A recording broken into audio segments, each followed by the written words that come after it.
580 Sports Talk coming to you on a Wednesday. Thank you so much for joining us. Jake LeBon along with Dan Lucero today, joining you about midway through the show. Brendan Warzinski, he may not show up. He might be headed to Wisconsin. He might be on his way to Green Bay to watch the Chiefs and the Packers play. As we found out, tickets to that game are pretty cheap, to be honest with you. He's already most of the way there, that's right? what I'm saying. You know, we could have gotten him credentialed. Could have tried to. That wouldn't have happened. Yeah, the NFL pretty strict on the old credentials. I'm not going to lie to you. So he may or may not be in attendance. I'm leaning probably more towards he may, but you never know. You know, sometimes you just get the urge to watch the Packers lose to the Chiefs. I don't know. But we got plenty to get to today. I finally found something that I dislike about Patrick Mahomes, so we got that going for us today. We'll get to that in the 3 o'clock hour today. Yeah, not happy with one Patrick Mahomes. He bragged today. A bit of a bragger. Normally, not a bragger, right? Doesn't like to talk about himself, you know. Yeah. Pulls that. No, not a me guy. He low-key meed it. And I'm not happy about that. So we're going to get to that coming up. We'll hear from Big Red. Makes it a little injury news when it comes to Jerick McKinnon, McCole Hardman, Nick Bolton as well. So we'll get to that. We'll talk a little Big 12 football. We'll get to some hoops. KU and K-State. Hopefully you bet the under or not the under. Hopefully you bet the opponents in last night's game. If you were crazy enough to bet KU to cover a 35.5 point spread. 38.5. Was it 38? It was 38.5 when I checked Lord. before the end of the show. And yeah, that was a 1-point game with 5 minutes left. Man. And then K-State, they needed overtime. They needed OT. Yeah, at least they were only favored by 14.5 against a tournament team with apparently, is there a better bucket getter in the Summit League than that McBride guy? Because I'd like to see him. Apparently, they're in Tulsa. The Oral Roberts school just produces small guards who can score. Because if you remember, the guy who was in his position transferred, almost went to K-State. Yeah, good old Max Asmus. He's now at Texas. Apparently, that's what happens at Oral Roberts. You just find a guy who's like 5'10" and just gets buckets. Mm-hmm. So we'll get to that and something that, you know, K-State needs to work on. We've got to go. All that coming up today here on 580 Sports Talk. Let us know your thoughts. Hit us up on our text line, 785-272-9429. Also, check us out on our YouTube page. You can go to youtube.com. Very easy. Type it at 580 Sports Talk. Click on the subscribe link. It's real simple. You can interact with us. Always enjoy the texters and people who mention on the YouTube comments. By the way, we talked about Book It yesterday. A gentleman sent in the actual old Big 8 basketball that you'd get. And damn, that thing is glorious. I mean, the old Big 8 logo. And you know, it's in great shape, too. Those basketballs were like as orange as you can possibly have like orange to be. Nuclear orange. Oh, it's awesome. That ball definitely, nobody took that out to the front yard of the driveway. The black top. They didn't go out to shot the around with that sucker. with that. No, that needs to be preserved. That's a great basketball in a museum. In fact, I'll buy that basketball. I'll buy it right now. I'll buy that basketball. I don't know what you paid for it, but you've got it for free because it was through the book. I'll give you $20 for that basketball right now. I'm not gonna lie to you. If you need some cash, I'll give you $20 for that basketball. You know, I'll give you $30 for that basketball because I can tell you that that basketball kicks ass. I want it. Not all of them maintained. I used the hell out of mine. I wore out my Pizza Hut 1990 Final Four basketball in the I don't know if we had our hoop yet in 1990, but we had a little like Fisher Price hoop in the backyard that I probably wore it out on. That thing is sweet. I'll pay $30 for that. I want that. That needs to go in my basement. That is awesome. Well done for you preserving that. If you kept it that good, you kept your lunch money from like the 9th grade or whatever. That's a good effort. That's a sweet basketball. But I will buy it from you. So we got plenty to get to. Hit us up. Let us know your thoughts today.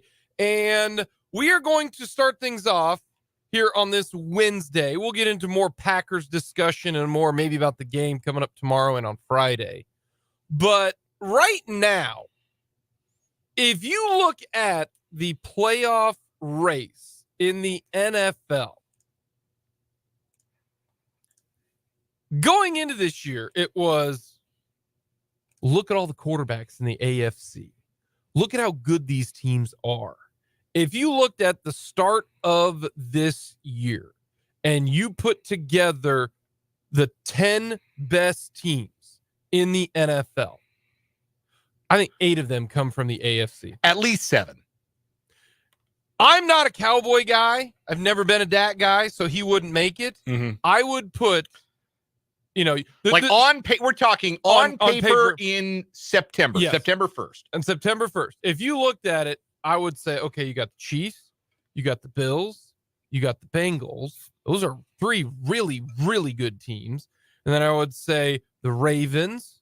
All right. Then we thought the Dolphins. Mm-hmm. All right. That's 5. The Jaguars seem to be in ascendance. The Jaguars. That's 6. 6 for sure. And then the NFC at the time, you were like, okay, they're going to have the 49ers and the Eagles. That's about it, right? It depends on how you feel about the Cowboys and the Lions. Cowboys, yeah. Well, I did not think the Lions would, and we will wait and see. Yeah. At the start of the year, I would have said, nah, the Lions, they're not going to end up being the 1 or the 2 seed, so I'm not going to put them in my top 10. So that's why you had those 2, and I don't think the Cowboys, I just don't. I think Dak will never win a Super Bowl. That's where I stand, okay? I'll be happy to admit if they win the Super Bowl. By the way, if the Cowboys do, for some odd reason, win the Super Bowl with Dak Prescott, Bradley Jepson will never let me live this down. Never. I've never been a Dak guy. So I wouldn't. So when you look at it, you're like, wow, look at all these great quarterbacks, Lamar Jackson. And then, you were thinking to yourself, maybe, just maybe, if they didn't self-implode, maybe the Chargers. Well, it turns out they self-imploded. And so you get just a juggernaut in the AFC. And the team we forgot to mention, because they've been garbage ever since the 5th play of the year. The Jets. The Jets. Yeah, they the were Jets. They were definitely in the conversation because they had a recent 2-time MVP set to line up under center for them this year. So you got the Dolphins, the Bills, the Jets, the Ravens, the Bengals, the Jacksonville Jaguars, and the Kansas City Chiefs. That's 7. And all of those teams, like the least certified quarterback in that list is who? Lawrence? Like that was maybe Tua. But like, because of health concern. But like you're talking about Mahomes, 2-time MVP, Rodgers, 4-time MVP, Lamar's won an MVP, Allen has played like an MVP, Burrow has been to a Super Bowl. The bona fides all seem to sit on the AFC side. And it's amazing how different that conversation is as we sit here today. We had Jesse Newell on the program yesterday. Yep. If you missed that conversation, check out the archived video or go to our podcast page at 580wibw.com. Shame on you if you missed it. Yeah, because it was a great conversation. And Jesse Newell shared his bucket memories with us. But he also shared some Chiefs insight, which he always does. And he said that, it feels like the Chiefs are still the front runner in the AFC, even though they've probably taken, and these were his words, half a step back this year. And I think that's probably a fair way to evaluate the 2023 Kansas City Chiefs, that while this is certainly not debatably the best defense that they have had in the Patrick Mahomes era, the offense has gone from otherworldly to merely good. Great at its best, but good.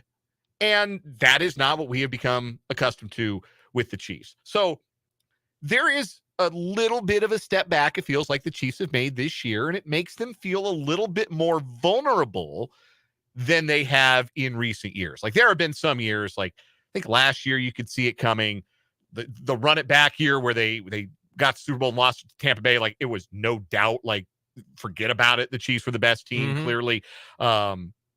This year they feel a little bit more vulnerable than in some of the recent years. But as Jesse pointed out with us, if the Chiefs have taken half a step back, how far back has everybody else stepped in the AFC? Or maybe more fairly, who has taken the giant leap forward? Is there anybody who's really taken that leap forward? To put the question a different way, if the Chiefs are still the AFC favorite, and that's what Vegas thinks, if they're the Eagles of the AFC in that way, because the Eagles are the NFC favorite, the Eagles have a very obvious foil. There is a very obvious team that feels like if it's not them, then it's definitely them. Boy, and they get to play this Sunday. They do. That's super awesome, actually. An actual good matchup on an NFL Sunday. We should cherish that. Who's that in the AFC right now? And the team for me that would give the Chiefs the hardest time, I think, it's not the level of Eagles and 49ers. It's not, okay? Because those are the two best teams in the NFC, and I think those are the two best teams in the NFC. And there's a substantial gap between them and then the Lions and the Cowboys and the Bears and oh my. But it's the Ravens.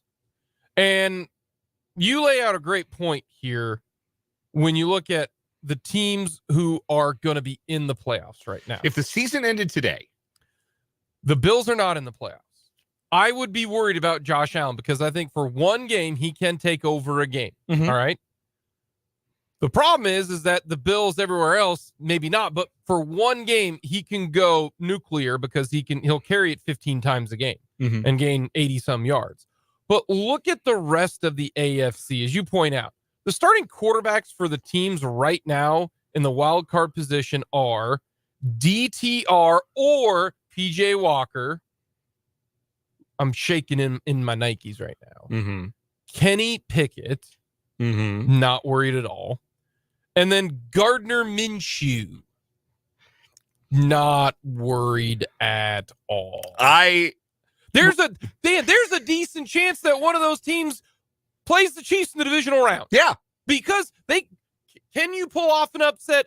Do I think, the Browns could beat the Dolphins or the Browns could beat the Jaguars or the Browns could beat, whoever? Yeah, I do. So there's a chance that you're going to face DTR, Kenny Pickett, or Gardner Minshew. The other teams with no Burrow, the Bengals aren't even going to make the play. They're going to be a top 10 pick. Like I've always said, I'm never going to be scared of Jacksonville. They don't have enough guys. They don't have enough weapons, and I'm just not scared of Jacksonville. Okay, Miami.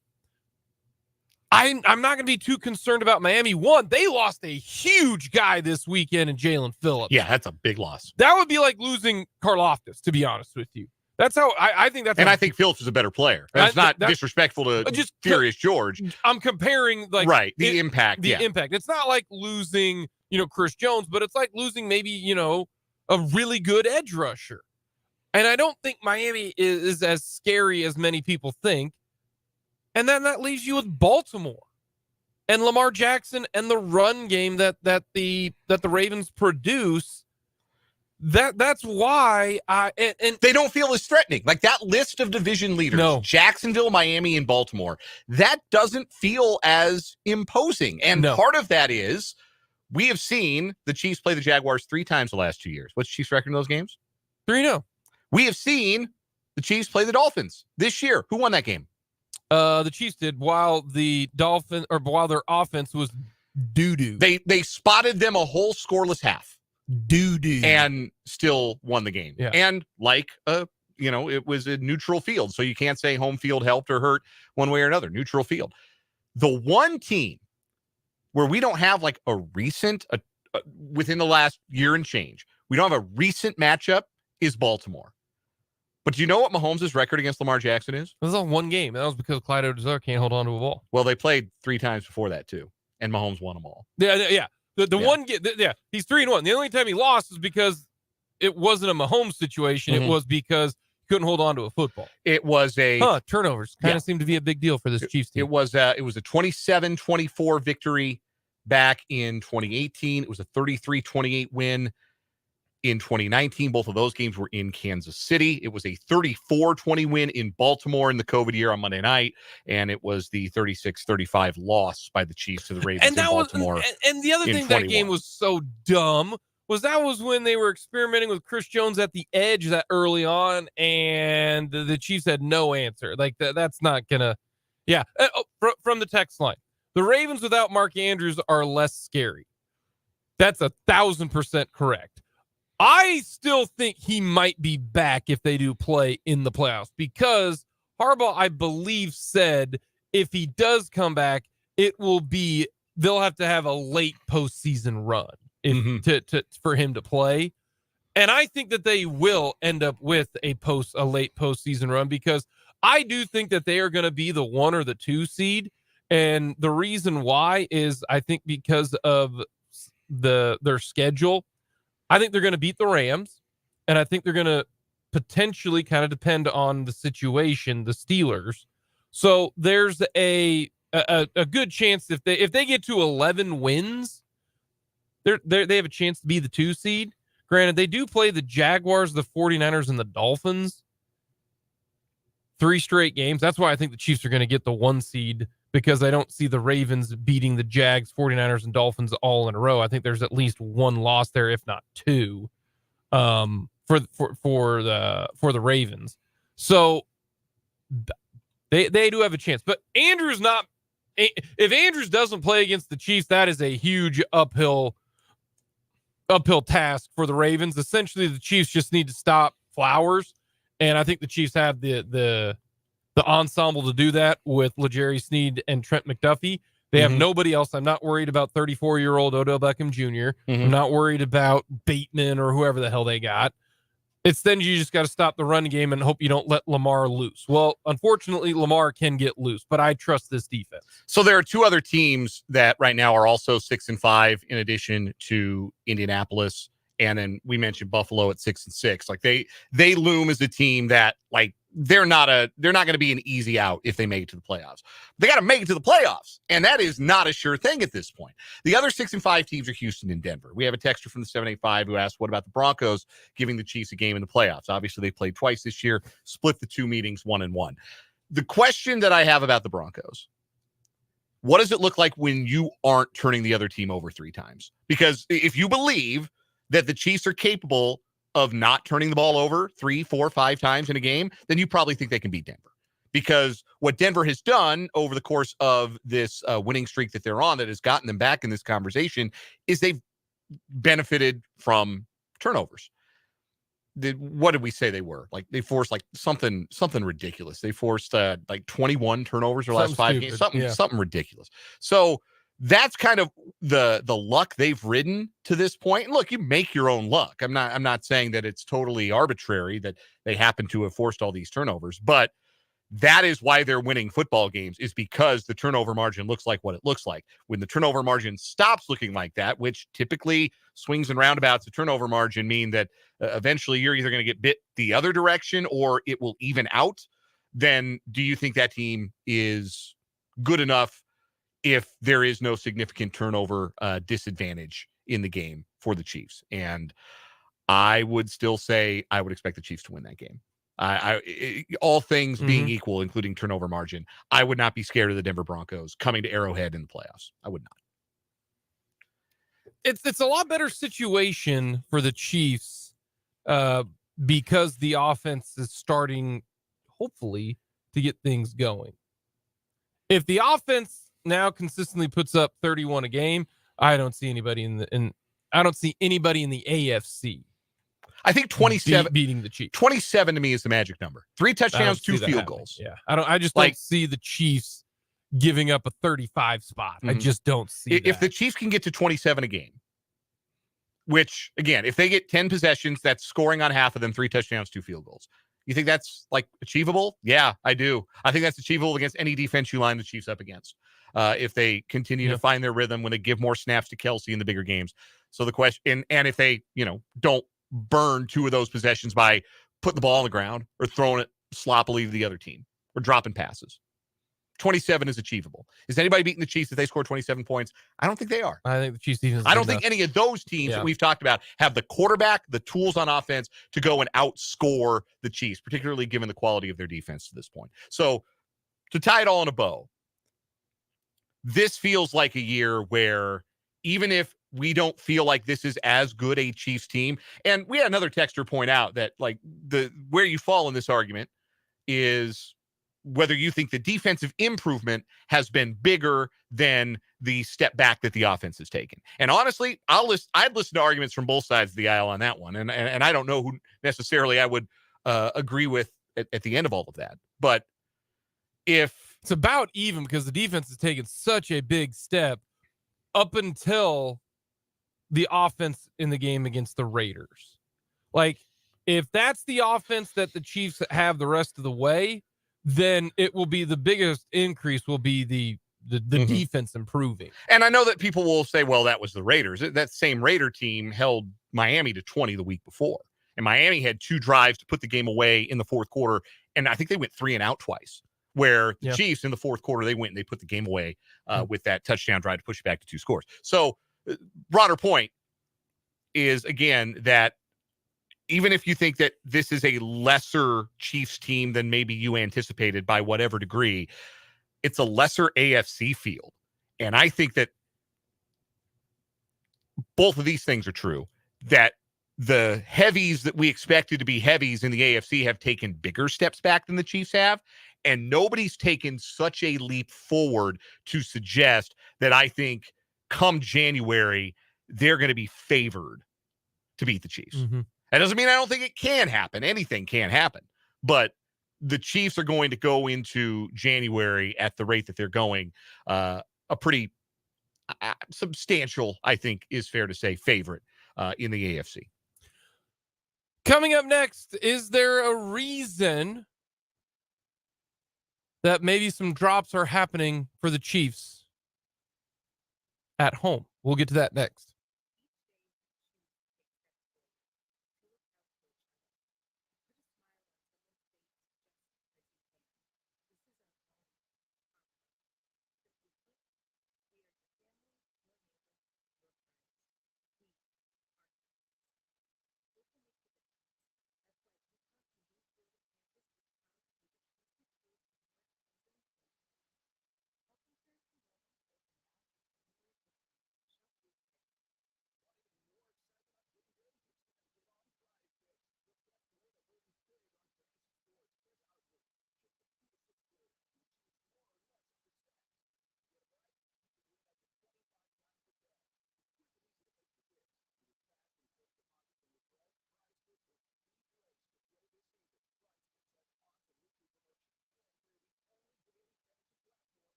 The drops and turnovers, biggest issue for the Kansas City Chiefs. They didn't have any turnovers and had 1 drop in the game against the Raiders. But Dan, you have found something to maybe give MVS and the wide receivers, bit of a pass. Let's hear it. All right. So I don't remember. Hopefully there's a author credit in this article somewhere. Tom Bliss and Michael Lopez contributed this to the NFL Football Operations website. And they went through and they did research on the percentage of catchable passes that are dropped by stadium and by game time. So there are 3 game time windows, right? In the NFL, that's what we call them, the game time windows. You have your early afternoon games. So that's your noon central kickoff, your late afternoon games, your 3:25 central time kickoffs, and your prime time games, the night games. The average drop pass rate, Let me hear it, is just about 6.7% of catchable passes. Now, I don't know what a catchable pass is in this scenario, and I would bet that quarterbacks and wide receivers have a very different idea just like you and me, of what a catchable ball is. Mhm. But there's a standard, and that standard is that standard shows that the league average drop rate is 6.7%. So the percentage of passes by stadium that are dropped for Kansas City, the percent of catchable passes that are dropped in the early afternoon games, this is by both teams, 6.5%. Right around average. Yep. The percent of catchable passes that are dropped in the late afternoon games at Arrowhead Stadium, 6.7%. Average. Right there at league average. The percent of catchable passes dropped in night games at Arrowhead Stadium, 10.3%. And that is, by some distance, the highest of any stadium start time combination. The only other stadium and start time combo to have a percent of catchable passes dropped rate of higher than 9%, late afternoon games in Baltimore. Now, this stat goes back. This is not a 2023 stat. So I'm sure you might be thinking, well, the 2 primetime games the Chiefs lost because they couldn't stop dropping passes this year probably skew that stat, because you have Detroit this year, primetime game at Arrowhead. You have Philadelphia, Monday night, primetime game at Arrowhead. This goes back to 2016. They have this data. So this is over a 7-year, 8-season data collection here. And by far, the stadium and start time combination where it is hardest to catch a catchable pass, night games at Arrowhead Stadium. So maybe, just maybe, at Twitter user @Cheetah, aka Tyreek Hill, was onto something when he tweeted late Monday night, well after, by the way, that Eagles Chiefs game had wrapped up. Well after we had all had a chance to be mad and rend garments and wish ill upon Marquez Valdes-Scantling. Tyreek Hill, Twitter user @Cheetah, tweeted, "Everybody thinking that catch easy at night in them lights." It's one thing to hear it anecdotally from players. It's quite another to have years worth of data that backs up the idea that maybe you do lose the ball in the lights in Kansas City more often than you lose it anywhere else. All right, here's my response to this. By the way, fantastic job finding this, Dan. Here's my thing. If this were Jerry Rice instead of MVS or Kadarius Toney, I'd be like, I might buy it. Yeah, he could lose one in the light. Yeah. MVS and Toney can't catch it anyway. Like, if Brendan were here, he'd be going nuts. And if he gets here at 4:00 and doesn't go to Wisconsin for the game, he's going to bring this up right now. And he's going to be saying, this is an excuse. If this were someone who had great hands, I could buy it. MVS drops passes everywhere. He drops passes at noon. He drops passes at 3. Did he drop any passes at, whatever time it was out in Germany? He drops passes. Mhm. I'm not going to give MVS the benefit of the doubt going, well, it was at night, give the guy a break. Kadarius Toney's the same way. Catch the ball. Catch the ball. I think this is more so of the sheer effect of who it is and not where it is. And as a receiver, to me, it didn't matter if it was daytime, nighttime, the sun, there's no sun. You see the ball fine. You do. Just catch the ball. This is one thing where the data does say, hey, there seems to be a few more drops at night at Arrowhead than not. I can't buy that. For the record, the stadium with the fewest percent of catchable passes that are dropped, stadium start time, Minnesota at night. So a domed stadium for a night game.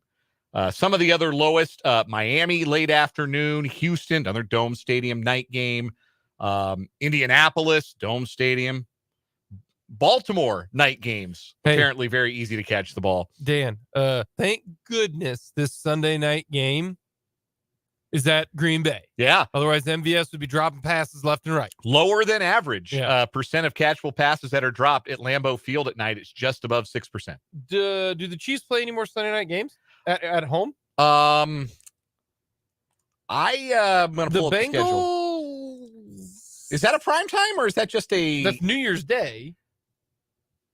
But that's a late afternoon. That's a late afternoon game. The only primetime game left on the schedule for the is at New England. We're good. Let's find out. I'm going to go find New England here. It's an above average rate of catchable passes dropped in night games in New England.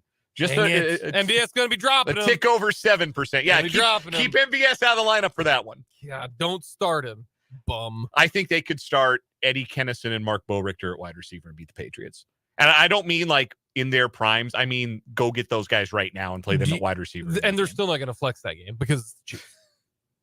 Because it's the Chiefs. Yeah, Mahomes versus Belichick. Yeah, because you can flex Monday night games now, right? I think no, it's Thursday nights you can flex. We haven't seen one flexed yet. Interesting. Coming up next, we're going to hear from Patrick Mahomes and why I'm not happy with him. Coming up next, bragger.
Earlier today, Patrick Mahomes met with the media. Had some things to say, including something that he low-key bragged about. And, he's got it all. Best player in the NFL, 2 Super Bowls, right? Great family. Yep. Well, he was bragging. He did mention, he goes, I know, but we'll see if you all can, we'll see if you can get it when he says this, okay? But here's what Patrick Mahomes had to say to the media today. Do those accolades mean a lot to you? Yeah, they still mean a ton. I mean, obviously, it's an award of playing great football, which is hard to do in this league, and so I think it still means a ton, and it speaks to the team mostly. I mean, most times you win the game, and guys around you make plays to get those awards, and so it was a good week for us offensively, and we're going to try to keep it rolling. Patrick, could you talk about that Watson touchdown right before halftime? He gets knocked down, and Andy said he was supposed to drag across the back of the end zone. Like, what's your progression there? What did you see, and when did you realize that Watson was kind of, hey, he's right there, he's winning? Yeah, no, it was he was. I mean, Coach Reid said it right. He's supposed to go across the end zone, and then Travis is supposed to be behind him. And I went back to find kind of him in that spot, and obviously didn't see him and saw Travis. And so my next read is to the running back for the check down. And as I was kind of scanning back to the left, I saw him getting back up, and I was like, hey, if you get back up, you're going to be wide open for a touchdown. And so it speaks to him, though. I mean, getting hit like that and being able to bounce back up and get the touchdown, you just got to keep fighting to the end. Coach Reid dropped us the Patrick-friendly line this week, talking about Rasheed, and probably applies to other receivers too. But when he says that, what does becoming Patrick-friendly mean to you? I think it's just how you work. I think that's the biggest thing is if guys continue to work and continue to practice, and I get a feel for how they run routes and a feel for how they're seeing stuff on the football field, it just makes it easier. It makes my job easier, and so guys have done that throughout my career, and he's done a great job of that in year one, which doesn't happen a lot of times with receivers. And so the goal for him now is to keep working, keep getting better, don't be satisfied with where he's at, and hopefully get him more bigger games as his career goes on. How's he doing adjusting to zone? It looked like there were a couple times you would try to throw him open when he had a defender on him, and you guys weren't quite on the same page. Is he getting better at finding that soft spot? He is. He's getting a lot better. He doesn't make the same mistakes. I think that's the biggest thing. And there's little things here and there where we might not be on the same page, but once we talk about it on the sideline, he doesn't make that mistake again, and that's why you see he's gotten better and better throughout the season. And so it's one thing to be able to beat man coverage when you come into the NFL, because that's played everywhere, but the zones are so much more complex than college. It's sometimes they have to recognize it on the fly, and so it's just about getting better and better throughout the season. Patrick, what do you think it says about Andy to have surpassed Hank Stram as the Chiefs' winningest coach, and what's that mean to you, if anything? Yeah, I think the biggest thing for me when he talks about Coach Reid is that he knows how to win with a lot of different players, and that speaks to the person that he is. You always have to build a different culture. You always have to adapt your team to the players that you have on your team, and he's done a great job of that, not only here but in Philly and when he was assistant coaches and all around the league and in college. And so it speaks to the person that he is, because he can relate to everybody and he can go out and get the best out of every single person. Yeah, that's sort of related to that, to the point that you're making, I think, too, to do it with two different complete environment, cultural differences. Is that sort of the point you're making? Yeah, exactly. And in the NFL, you're getting people from every culture and every environment. And I think he does a great job of being able to be that father-like figure or uncle or whatever you want to call it. And he can get the best out of you, no matter if you grew up with a lot of money, grew up with no money, no matter where you grew up. I mean, he knows how to relate to you and get the best out of you. Andy, the RPOs that he builds, you said earlier in your career you were always pulling it to throw. How far along do you think you've come in choosing when to pull, when to? Yeah, no, I mean there's every game there's one or two that you wish you'd have thrown or wish you'd have handed off. It seems like, but I've gotten a lot better at it. Teams have really tried to focus on not giving away those throws, but I think you see that's why Pop can really run the football and get those extra yards, is because instead of him breaking one tackle and the guy being right there, the guy has to hesitate his feet, and that's why he can break that tackle and keep getting those extra 2 or 3 yards. And so he does a great job of that, and I know with our offensive line and our running backs that we can get those yards. So even sometimes if I might need to throw it, I'll just hand it off and let Pop run, because I wouldn't be the one tackling him. Patrick, as we get into the last full month of the season, we know that y'all always think about playoffs, looking for that Super Bowl run. When does it actually start clicking in the season that, like, hey, let's actually start getting going?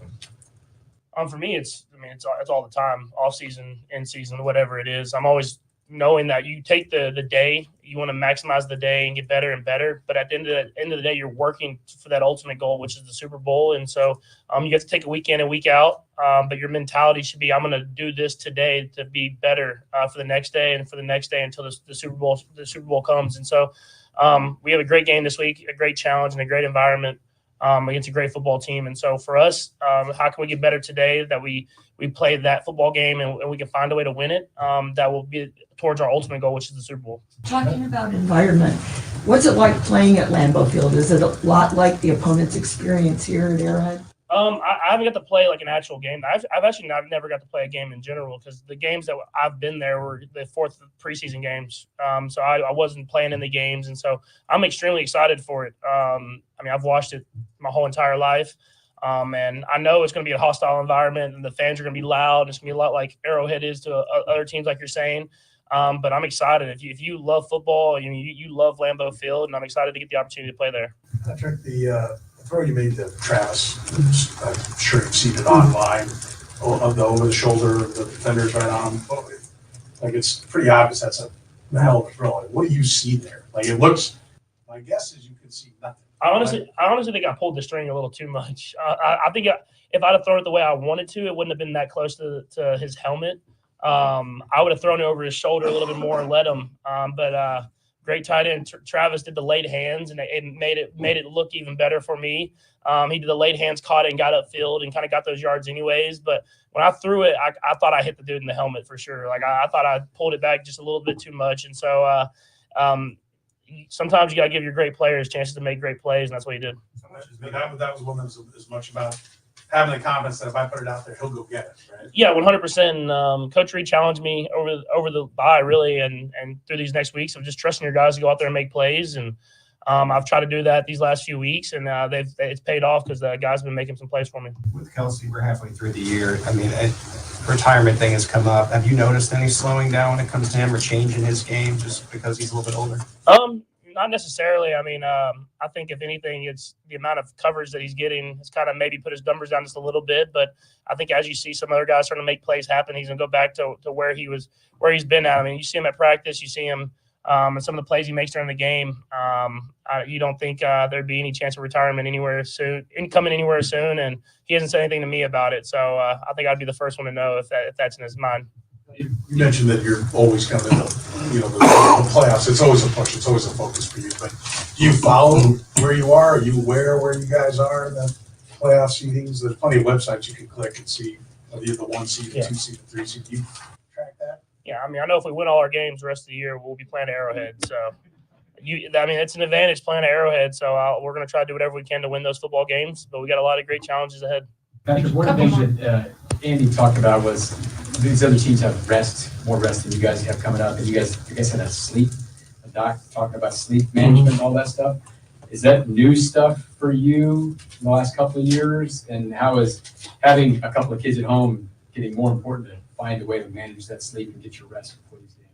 Well, first, Brittany crushes the sleep. The kids have been sleeping for like 12 hours since they were like 3 months old. So that I've been lucky. I know other parents that hasn't been that fortunate. So that doesn't bother me at all. But I think it's cool to hear Dr. T talking about the sleep and how much benefit you can get from sleep. I've been a big on sleep for a while. I'm kind of one of those night owls. I like to stay up late, and so I've tried to really force myself to go to sleep, and I track it with the Whoop and everything like that, so you can see the recovery scores. And rest is rest. We're playing football. Let's just go out there and play football and see what happens. I just want to know if you spent any Thanksgiving Day time watching Packers-Lions and what your impressions of Green Bay. Yeah, no, I got the catch about from the end of the second quarter, kind of through the second half, just with our practice schedule, and they've been playing great football all year. I've watched a lot of their games just because we've played some similar opponents, obviously. And so Jordan's gotten better and better at every single game. He's always had the talent, but when you get more and more reps, he didn't play for 3 years basically. So he's gotten more and more reps. You can see how much more comfortable he's getting. They got playmakers everywhere, and their defense can play. They got a lot of guys that can play football. And so it'll be a great challenge for us. And they're a hot football team that just beat another great football team. So they have confidence coming in. So we have to try to match that confidence and find a way to win a football game. So that's what Patrick Mahomes had to say. Have you noticed that he says, yeah, Travis delayed hands made it look a lot better. No, that throw was ridiculous. That was a ridiculous throw. Wasn't a very big window. He put that one through. Yeah, exactly. But that's not what we're really here to talk about, is it? We're here to talk about his sleep, aren't we? You can't be the best football player in the NFL. You can't be, a good guy. And your kids sleep 12 hours a day. Go to hell. Are you seriously? Does this guy does he sneeze gold? Like when he gets sick, does he cough hundreds?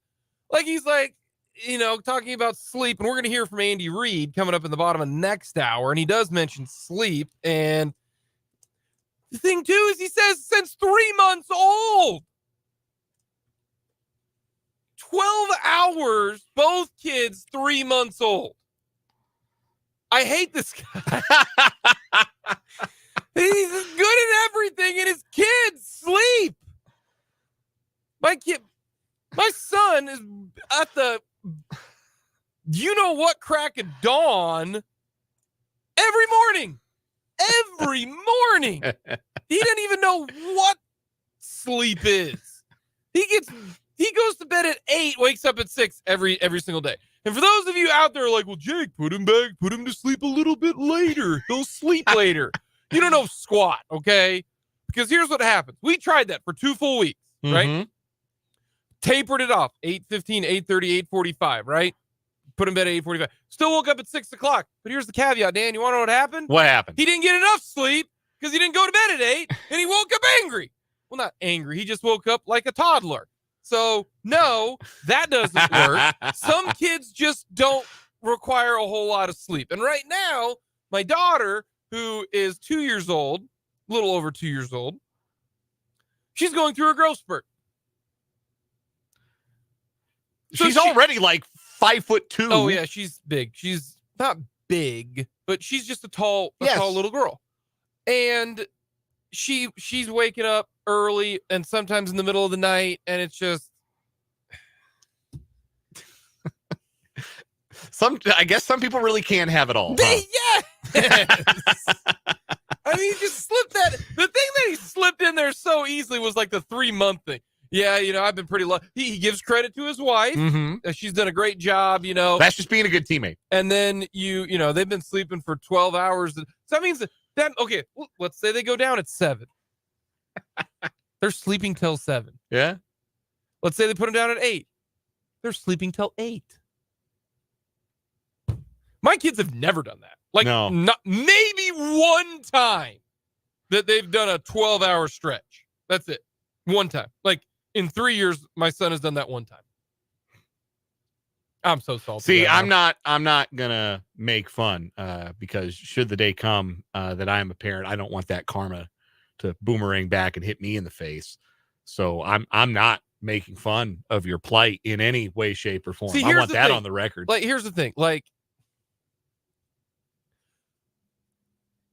There's a little bit of part of me who wishes any newborn or new parent, I hope your kid sleeps well. I do, for your sake. I do. Mm-hmm. But there's also there's a lot of me. I don't know the ratio yet. I'll let you know. It depends on the day, how I'm feeling. But there are times where I'm just no, I want this kid never to sleep. Screw you. If I can't get it, then you can't. That Jay-Z line, Hove did that, so hopefully you don't have to go through that. You're not feeling that at all. There's time. Jake did that, and hopefully you do have to go through that. So when someone's my kid's sleeping through the night at age 5 months old, I want to punch him. I don't, because, hey, good for you. I'm jealous. That's what it is. Yeah. I'm jealous. From the text line, laugh out loud. I knew that was going to jack you up, Jake. Yes. Some people have all the luck. Some people have all the fame. What is that? A Rod Stewart song, I think. Something like that. Something like that. Coming up next, we got a lot more to get to. We'll talk a little hoops.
2, 580 Sports Talk, coming to you on this Wednesday. What were you looking at? I think we got a leak in the ceiling. Oh, dear. Yep. Yeah. Oh, yeah, for sure. Yep. That's happening. I can see it dropping right now. No. Yep. We got lots to get to, including apparently if you are a roofer, you need to come help us out here. Jake Levon, along with Dan Lucero, with you here in this 3 o'clock hour. Brendan will either be by at some point in time this hour or the start of next hour, or he's just going to head to Lambeau. We don't know.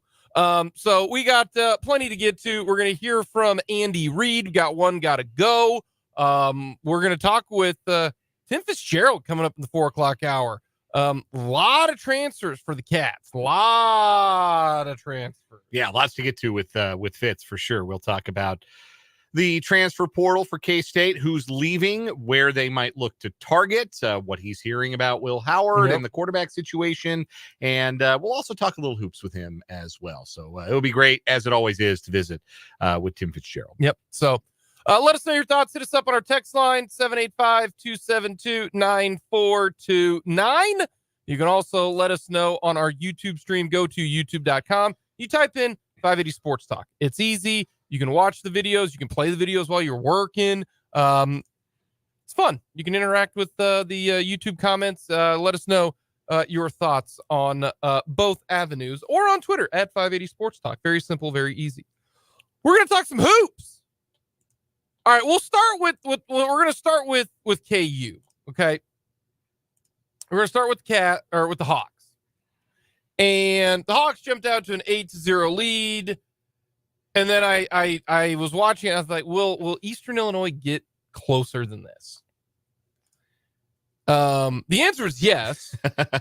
But I think the Hawks jumped out to an 8-0 lead and didn't really care after that. I just didn't really care. They played with their food the entire time. It's an interesting spot, right? Because you're coming off of Maui, which, given the strength of the field, that felt like an NCAA tournament weekend. Not even a weekend. That was like the Elite Eight second. Yeah, Sweet 6 second weekend. Yes, that felt like a second. Like a Final Four. Yeah, like. No, it's not a Final Four because Rick Barnes ain't going to get there, nor is Matt Painter going to get there, okay? Dan, pump the brakes on the Final Four. I'm going to tell you this right now. I'm going to say this and book it, bank it. Do not pick Marquette to the Final Four. Do not pick Tennessee to the Final Four. And do not pick Purdue to the Final Four. I might pick Marquette to the Final Four. Go ahead. He's been there. Go ahead. Name me the only time that Shaka Smart has been outside the first weekend. The time he went to the Final Four? That's it. That is it. Well, I can't give you a Final Four for Matt Painter, but I can give you one for Shaka. But that's one. Like, the average age of those Marquette guys is like 27 years old. I'm telling you, that's a Final Four team. No.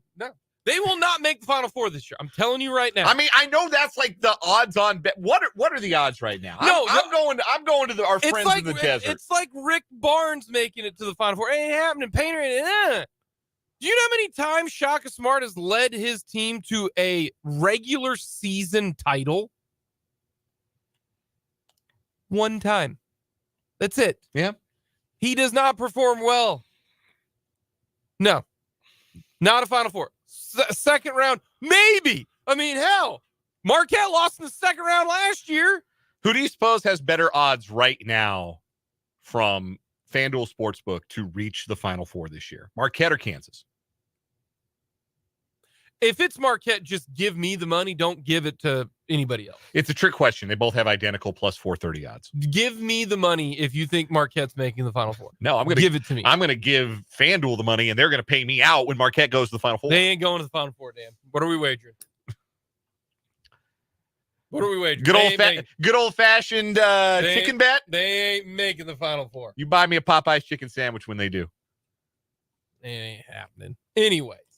So anyhow, coming off of the Sweet 16 round, a loaded Maui Invitational, and then knowing that Saturday is UConn, Yeah. So that's the third top 10 team you've played in 4 games. Yeah, this was always going to be a, go through the motions, just get through it kind of basketball game. And credit Eastern Illinois, who's not real good, for like not being intimidated by the moment and letting them hang. And I didn't know Marty Simmons was their coach. Marty Simmons, I kind of like as a coach. He was at Evansville. He had a couple of good teams at Evansville back in the early 2010s. They had a couple of teams that played those great Wichita State teams as tough as anybody. Like Marty Simmons been around the block. Yep. Credit the Panthers. They won the second half. They were within a point with 5 minutes left, but KU did what they had to do. They made the plays at the end of the game. Their experience, their talent won out. But as far as, Kansas only beat Eastern Illinois by 8. No, like that's not a thing. Forget about that. This was very obviously a 40-minute go through the motions. Yep. Just do enough to get it across the line kind of game. Yeah. To me, for KU, their X factor in this entire year is really simple. If they can hit a 3-pointer, they're going to be so good. Like you're probably not going to beat KU even if they don't make threes. Like in this situation here, they made 3 threes all game. That's it. They went 3 of 14. They didn't even shoot any of them. Yeah. But if KU makes the 3, let's say KU goes like 10 of 25 or, something like that, you ain't beating them. Like that's the X factor. If they can make a 3, like if McCullough can hit one or Harris can hit one, you ain't beating them. Like if Timberlake comes off the bench or McDowell or the guy they need making threes is I want to call him Furphy, just doesn't sound like a last name. I want to call him Murphy or Dunphy or something, but they need Furphy to hit an open 3. Yeah. Timberlake can come up the bench, hit a 3. McCullough, Harris needs to play like he did against Kentucky.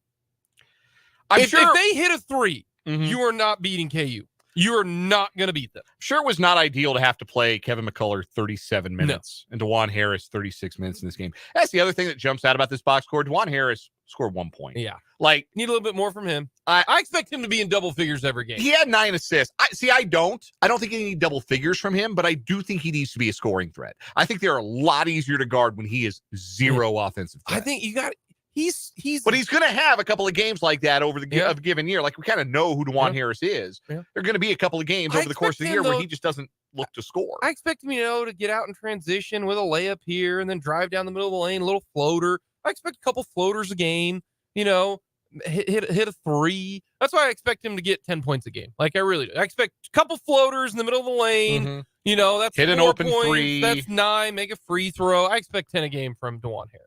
So that's KU. Pretty simple. Excited for the UConn game coming up on Friday. By the way, do you know who Eastern Illinois plays next? I love this note at the end of the AP recap. Kansas welcomes the UConn Huskies on Friday night. Eastern Illinois plays University of Health Sciences and Pharmacy on Saturday. Didn't we formerly known as STL Cop? Didn't we St. Louis College of Pharmacy? Yeah, didn't we talk about them? Who was the team that was like the cop?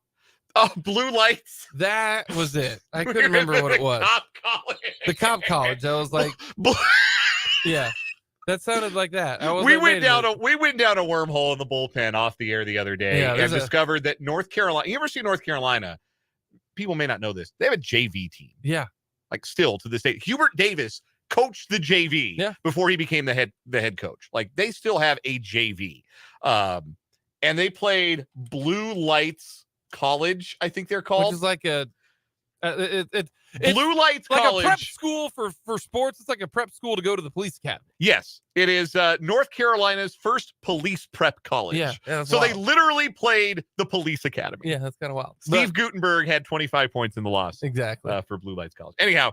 No, they're playing STL Cop, St. Louis College of Pharmacy. It's now called the University of Health Science and Pharmacy. I think the mascot is still the Eutectics. I think that's correct. That's wild. I am double checking that. And it is. They are. That's wonderful. They are still the Eutectics. Do you know what a eutectic is? Absolutely not. Eutectics are alloys of inorganics and or organics. They form one single common crystal when crystallized. Man, bunch of nerds. Jeez. All right, let's get to the Cats. All righty. All right, this is the one I watched. I'll cop to. I didn't watch a ton of the KU game. No, because I watched it in bits and pieces. Yeah. I was much more locked in on K-State because they were playing, unlike Eastern Illinois, a team that I thought was maybe a little bit more of a threat because Oral Roberts won 30 games, went to the tournament last year. And Oral Roberts has been a pretty good basketball team. Yes. So here's the thing about this game, and really, honestly, the thing about K-State right now. Jerome Tang's got to get them to defend. You are not going to win many games when you give up 41 points in a half. You're just not. The odds of you scoring enough if you're giving up 41 points in a half is a problem. Oral Roberts in the first half got whatever they wanted. I mean, they had open looks from three, and they were hitting the threes. They were driving. They got to stop ball dribble penetration, getting into the paint. K-State right now has a defensive problem. They really, really do. They don't defend well enough right now. You've got to do a better. And the perfect example, and this is everybody, and I'm not trying to single out anybody, but it is the entire K-State team, and there is nothing more evident than the last play of regulation. Down by 2. Most teams would go try to shoot a 3 trying to win the game. Or Robert's like, no, we just need to get this thing to overtime. We still got a chance. And they ran a really good play. But there was one thing, and this was bad about K-State, is when somebody gets beat, they don't rotate the rotate. And it was very evident. Get the ball in the corner, drive on the baseline, dump it down to the guy in the middle of the paint, easy dunk. Perry is standing about 2 feet away from the guy in the middle of the paint. There's how much time's left? Mm-hmm. None. Get there. Guard that guy. Like, why are you hanging out at the left elbow? Like, there's no rotation, and that is K-State's problem right now. They have a defensive problem, and they got to do a better job of just and they did. In the second half, they did, especially the first part of the second half. Kansas State gave up 2 points, I think, in the first 4 minutes. They played really, really well. And then I don't know if they're like, okay, we're up 8, let's relax. And then ORU would go on an 8-0 run. Then they'd get up by 8, and then they go on an 8-0 run. Like, it was incredible how many runs that Oral Roberts had. But Kansas State has to do a better job on the defensive end, stopping dribble penetration, rotating over. They did that in the second half. Kansas State's number is 65 or under. Give up 30 to 35 points in a half. You should win, because I do think offensively, this is a pretty good team offensively. I really do think that. They got a high ceiling. And especially because of Cam Carter. Boy, where would this team be without Cam Carter right now? They ain't 5-2. That's for certain. They don't win this one because he was the only reason that they were tied at halftime, because he played really, really well. Tyler Perry had a rough first half, goes for 20 in the second half, and then combined in overtime. He was good. Ames was really good getting into the paint. Kaluma came off the bench, had maybe his best game as a Wildcat. Yeah, if that was meant to be a message from Jerome Tang, certainly felt like that was well. Message received. But the Cam Carter is honestly playing like a dude, okay? Because you had at least 2 of them. You had Perry and Kaluma, who are dudes. Those are 2 guys who can flat out put the ball in the hoop. You needed a third guy. And right now, that guy is Cam Carter. I'm so impressed with what he's been able to do. He's been efficient. He even had 10 rebounds in this game. Yeah, a couple of big ones late, too. And offensively, I have no issues. None whatsoever for Kansas State. But, man, defensively, they got work to do. And hopefully they can get that ironed out before Big 12 play starts. Because if you are giving up, 80 points to Oral Roberts, and I understand part of that was in overtime, and I get that. Yeah, that ain't going to get it done in the Big 12. That's not going to get it done in the Big 12, because you're probably not going to score 80-some points a game in the Big 12. They have to get better on the defensive end after watching that game. against Oral Roberts. And Oral Roberts, McBride's really good. They always seem to have a guy there, but man, he got into the paint whenever he wanted to in that game, and that's the biggest issue. So it was something that Hunter Dickinson said after Kansas's game that I think also applies to how I felt about watching Kansas State play. And it's definitely coach speak, and I'm sure it is something that Dickinson has already heard Bill Self say a few times, but he talked about letting the other team get comfortable. Like when you are playing a basketball game, you can't let the other team get whatever they want on offense. You have to get them out of their rhythm, out of their comfort zone, force them to make difficult passes, force them to take difficult shots. You won't do it on every rep. You don't win. Nobody wins every rep, but you have to be hard to play against. You have to make the other team uncomfortable, particularly when you have the kind of talent advantage that makes you, in Kansas's case, a 38.5-point favorite, or in K-State's case, a 14.5-point favorite last night. That was Hunter Dickinson talking about Kansas, but I think that applied to Kansas State. Kansas State didn't make Oral Roberts uncomfortable defensively. And that does have to change. And the way that Jerome Tang coaches and preaches defense, and with some of the length that he does have on the perimeter, some of the speed that he has on the perimeter, and the length that they're going to get back when and if and when Naquan Tomlin returns to the team, I think they will be fine on the defensive end over the long haul. I think last night's game kind of shows you what happens a little bit when you're not on your P's and Q's and somebody is feeling it and can get to the rim whenever he wants in McBride. But the other thing, too, is Oral Roberts made 8 of 10 threes in the first half. Like, water found the level a little bit. But I'll say this. I'm going to say of those 8 threes, at least 6 of them, open looks.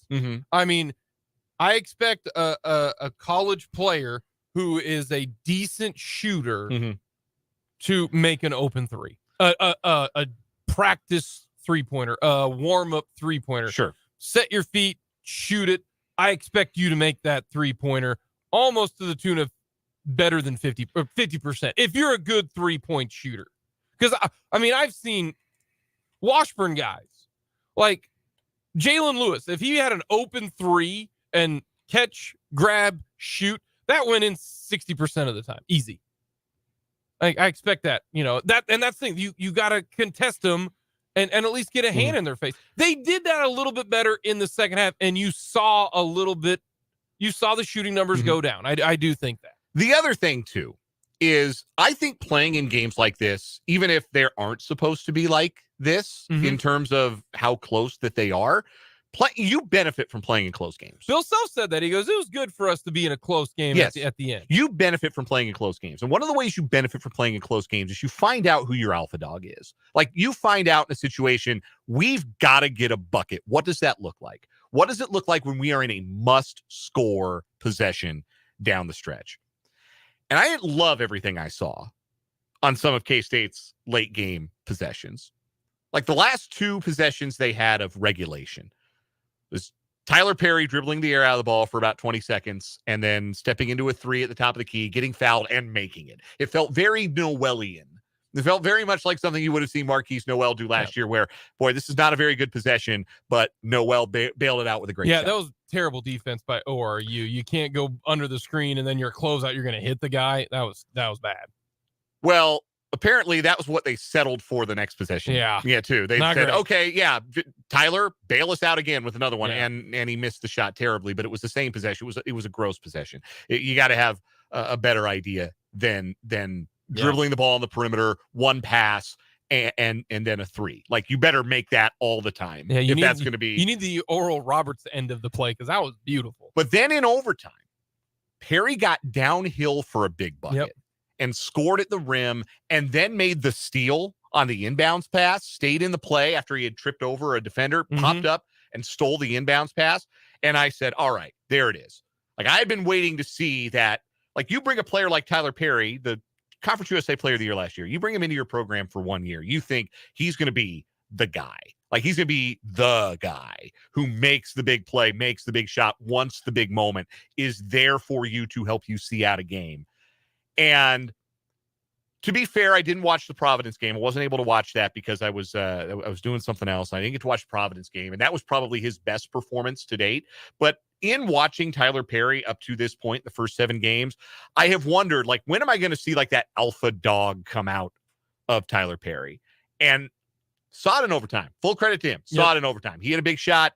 He got the big steal. That's what we need to see from him. Because last year with Kansas State's team, it took a few games, but they figured it out. Okay, it's Noel and it's Johnson, and it's not going to be we take turns being the hero. It will flow naturally, but you'll figure out, okay, this is what we're going to do. This is the play that's going to work. This is the setup that we're going to make happen to make sure that this guy or this guy gets the shot we need to get the bucket we have to have. Yep.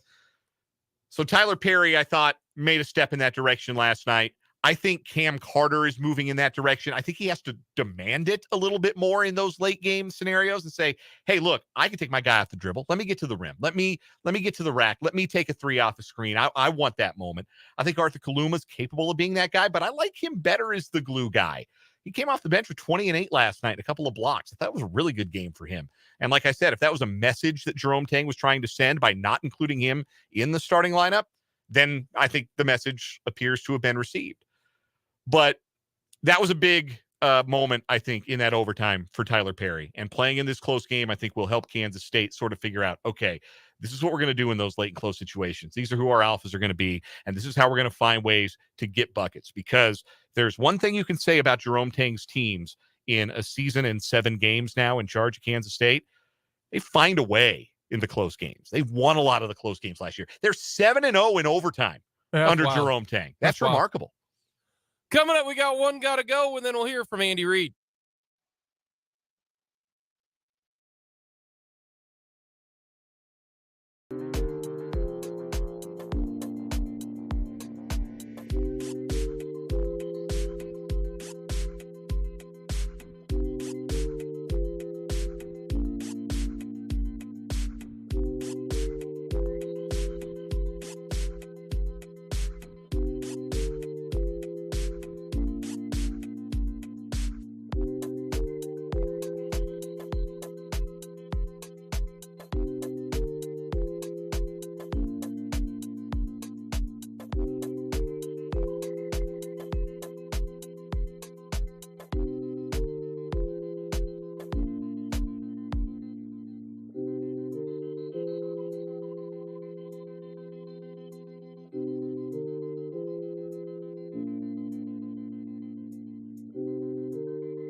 got a couple of them here. Okay. One got to go. All righty. Just because we talked about this, you're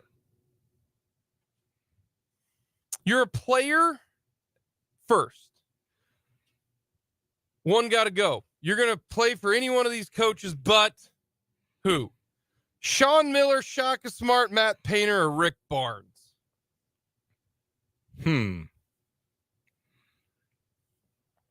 Sean Miller is wild sweaty. I feel like that would be uncomfortable. He sweats profusely. Any of them but one? Yeah. Or like I don't have a problem with any of those. Shaka's kind of a weenie sometimes. He wanted to fight Bill, though. He's got little man syndrome. He does. But, yeah, I'm not a Shaka guy. Shaka's the one who's out for me. I'm not a Shaka guy. I don't know how you can have that much talent at Texas and never make it out of the first round. And you find your level. And Marquette feels like a little bit more his level than Texas, which is a weird thing to say because Marquette's got way better basketball history than tradition than Texas does. But I mean, yeah, I don't really have a problem with any of those coaches. I don't watch them and think, their sideline demeanor bothers me. Like Shaka's probably the closest thing. Certainly Painter and Miller and Barnes have some pretty big holes in their resume when it comes to tournament success. Because boxes they have yet to check. Barnes has been to a Final Four, I believe. He went there with, I think, TJ Ford and the was that him? Or was that somebody else? Holy smokes, he hasn't. He hasn't been to a Final Four either. No, he has. He went in 03. Yep, that was him. Oh, yeah, there it is. Yeah. That was him in 03. Yep. A couple of Elite Eights. There's also a year where they went 25-10 and didn't make it out of the first weekend. And Kevin Durant was on that team. Yeah. That's so, you can make it out of the first weekend with Kevin Durant. Hey, they won the first game. So yeah, one Final Four. Obviously, he's had he's won wherever he's been. Like those four guys have been to a combined 2 Final Fours. Yeah, that's something else. That's kind of wild. Yeah, I'd probably say I'd probably go with either. Now I'll say Rick Barnes because the other 3 guys are younger. Okay, so just to be different. Let me give you one here. One got to go. These are the bowl destinations for Big 12 teams that do not make either the playoff or the New Year's Six. You have the Alamo Bowl, you have the Pop-Tarts Bowl, you got the Texas Bowl, you got the Liberty Bowl. So your destinations are San Antonio, Texas, Orlando, Florida, Houston, Texas, Memphis, Tennessee. Oh, this is easy. One got to go. You got to get rid, easy. Spend a weekend. I'm just giving you a couple of days. Well, first of all, keeping the Alamo Bowl, can go down and see family. Sure. Okay. Yeah, personal reasons. Love the Alamo Bowl. I like San Antonio. I think San Antonio is a cool city. San Antonio, not a cool city, great city. Love San Antonio. So that one's staying. Anytime you get to go to Florida is fun, especially during those wintertime. Okay. That's a go. Memphis and Houston. Never been to Memphis. Would like to go to Memphis. Think it'd be kind of fun. And also, Houston sucks. Houston goes. So Houston is the armpit of Texas. Ask any Texan. Just the humidity, man, at all times. Everything. The traffic, just everything. Yeah, Houston's huge. They have the Astros, gross, everything. Yeah, every other one of these cities, San Antonio's got Riverwalk, the Alamo, great Mexican food. Memphis has barbecue, cool music scene, Beale Street. Orlando's got what? Epcot? What's Houston giving me? What's Houston gonna? What am I getting from my trip to Houston? Nothing other than sweaty. Awful. Sean Miller sweaty. Yeah, Houston's out. All right, last one, real quick. This just happened to me. I won't say which one, but it just happened to me during the break. Yeah, we got a leak. I had to put a couple buckets where the leak is happening. It'd be like that sometimes. All righty. What is one that you would want to get rid of in terms of embarrassing moments? Okay. You had to get rid of one of them. You'll keep these 2, but I'm getting rid of one of them. Okay. All right. You fall down the stairs. Uh-huh. You fall up the stairs. Okay. Or your zipper's undone. And this is all in a public spot. Yeah, the barn door being open is a tough look. But falling down I've never gravely injured myself or seen anyone gravely Yeah, this is obviously injured. like you're not hurt. Okay. So it's just like a little slip you land on your Maybe you go boop boop boop, Yeah, you land on your butt and kind of bump your way down. Yeah, or you fall up the stairs. You fall up the stairs and you maybe, dent your forehead on one of the steps or just lose your footing, slip backwards a little bit. Yeah. But you're not serious. So nothing seriously, serious damage. I still say I'd rather fall up the stairs or down the stairs than have the barn door open. That's a tough one. See, I'm the because opposite. you could laugh with everybody else on the falling up or falling down the stairs, but the barn door is the XYZ PDQ. Yeah, they're laughing at you. They're not laughing with you. I think when you were a kid, it was the barn door, but man, I just fell up the stairs real bad, Dan. I to the point where there were two salespeople downstairs. They got out of their office. Were like, "Make sure you were okay." Yeah, I was like, "Oh my gosh!" I fell up the stairs. Like I thought I hit the step, I didn't, and I went face first up the stairs. It was bad. It was bad. No, but if you're like your barn door is open, you just zip it up and you move on. That I'm not embarrassed at all about that. As long as your kibbles and bits are yeah, if you're not if you didn't choose that day to go commando, and then you got a bigger problem. Falling down the stairs is not embarrassing at all. I don't think so. But man, falling up the stairs, you're like, oh my god, I can't even walk. From the 785, falling down the stairs is the worst. Always embarrassing. That's got to go. Zipper open is funny. See, I don't see the humor in that. That's embarrassing. But I suppose you go commando, you probably feel the draft, and that happened to me. Yep. Yeah, I fell right up the stairs. It was bad, dude. That's real tough. bad. That's tough. Coming up next, we're going to hear from Andy Reid.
Andy Reid met with the media earlier today, gave a little injury update, plus much more. Here's what Big Red had to say.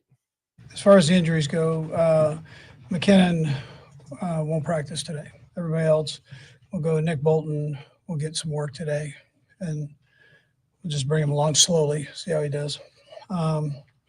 For the challenge of playing the Packers, good football team, great environment for a football game. Matt does a nice job with, with the responsibilities of being a head coach and also working heavily with the offense. Joe Barry, their defense coordinator, does a great job there, scheme-wise, and the personnel they have is very good. And then Adam, works with the offense. Likewise, he's the offensive coordinator, works with Matt, and they've put together, obviously, over the years, a good offense. They brought their quarterback along, done a real nice job with that, and he's playing at a high level. So, along with the receivers and the rest of the bunch, obviously, the offensive line. Defensively, that it starts with that defensive front that they have there. They've got more than the four that start that can come in there and play, and then their linebackers they're getting healthy there, so they're playing well too. And then secondary wise, they're getting healthy there too, and so I'm sure the experience that the young guys had will benefit them down the road, but also give them quality depth there. So, and then special teams is also doing well. So with that, time's yours. Andy, what do you remember about Mike Holmgren calling you to go to Green Bay? At that time, I think you knew the call was coming eventually, but I remember you and me, Vahe, had no gray hair, man. Yeah, so, this is corny, but he said, I'm going to promise you I'm going to hire you someday. And so he did. He was good on his promise. Yeah. and at that point, I mean, your whole career had been collegiate. Mm-hmm. Yeah. What sort of thought did it really require to say, yeah, I'll do this? Well, it was a good opportunity. I mean, I've worked for Mike Holmgren for the 7 years, and I had a hard time believing anybody did it better, and I still feel that way. So he was a great head football coach, great offensive mind. So I was very fortunate to get into that situation. I knew him from BYU, and where he was coaching the quarterback. So, that was an easy. Professionally, it was easy. Personally, it was tough because of the relationships I had with the Missouri staff. You have a reputation of being a player's coach. Is that something you learned during those early days with Holmgren, or where did that kind of set in for you? Yeah, I thought he managed the players well, and he had a good feel for. He was a good people guy. Good feel for that. I also had a chance to play for Lavelle Edwards, and he was a phenomenal guy with the players. So I mean, that was one of his great strengths. So I had those a couple examples there, and I mentioned. I'm not sure it was you guys, but I mentioned to somebody here that I was lucky to have good high school coaches, junior college, and all the way up through. I'm very fortunate that way. They're good people. Yeah. What do you remember about being in Lambeau for those game days, and do you cherish going back when you get the chance? Yeah, I mean, the only time I go back is when we play there. But listen, it's a lot like Kansas City that way. They're passionate about football, and it is a neat environment. I mean, we look forward to that challenge of going up there and playing. I know our guys do. So, but I had a great time there. We won a world championship, and so my experience there was top notch. You guys got to face Love a couple of years ago on his first start, right? You hadn't seen much of him. Once you guys had a little bit of time to get ready for that, and what you see of him now, what sort of things is he kind of really grasping? Yeah, I mean, a world of difference. He's playing really good football right now. You start looking at his numbers, and they're up there the last few games here. So he's done a nice job. Andy, he didn't play much the other day, but I wanted to get your thoughts on Wanya Morris, how he did when he was in the lineup here. You know what, Adam? He did a nice job. He played well for a couple of plays that he was in there. Physical. Could have given him a couple reps in there. Coach, you used the term, when talking about Rashee Rice, Patrick friendly. Can you maybe expand upon what Patrick friendly is for receivers? So getting better at understanding how to play against these zones, these crazy zones that these defenses throw at you, and getting into space where you're available. So it's not always the way it's drawn up on a piece of paper. So you've got to have a feel. And so when I say that, I'm saying he's got a feel, and he's building in all those different defenses and kind of seeing that and putting that together, which is good. He'll keep being challenged this year. This will be a big challenge for him, this team here. So, but he's getting better every week at that.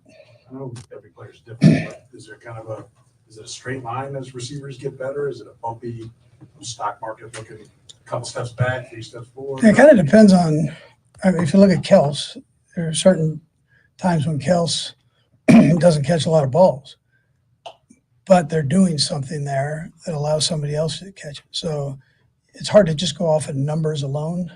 So, and then there's the part of the youth part where they might throw something at him.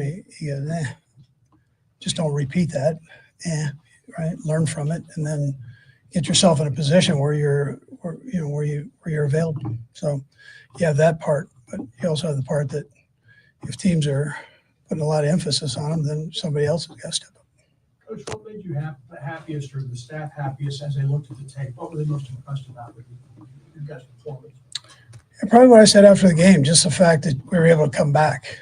We were down by 14, and the guys, they didn't flinch. They actually picked it up, and coaches likewise. And that's a tough thing to do in this league, especially after the week before that, and Thanksgiving, all those things that can be used as excuses.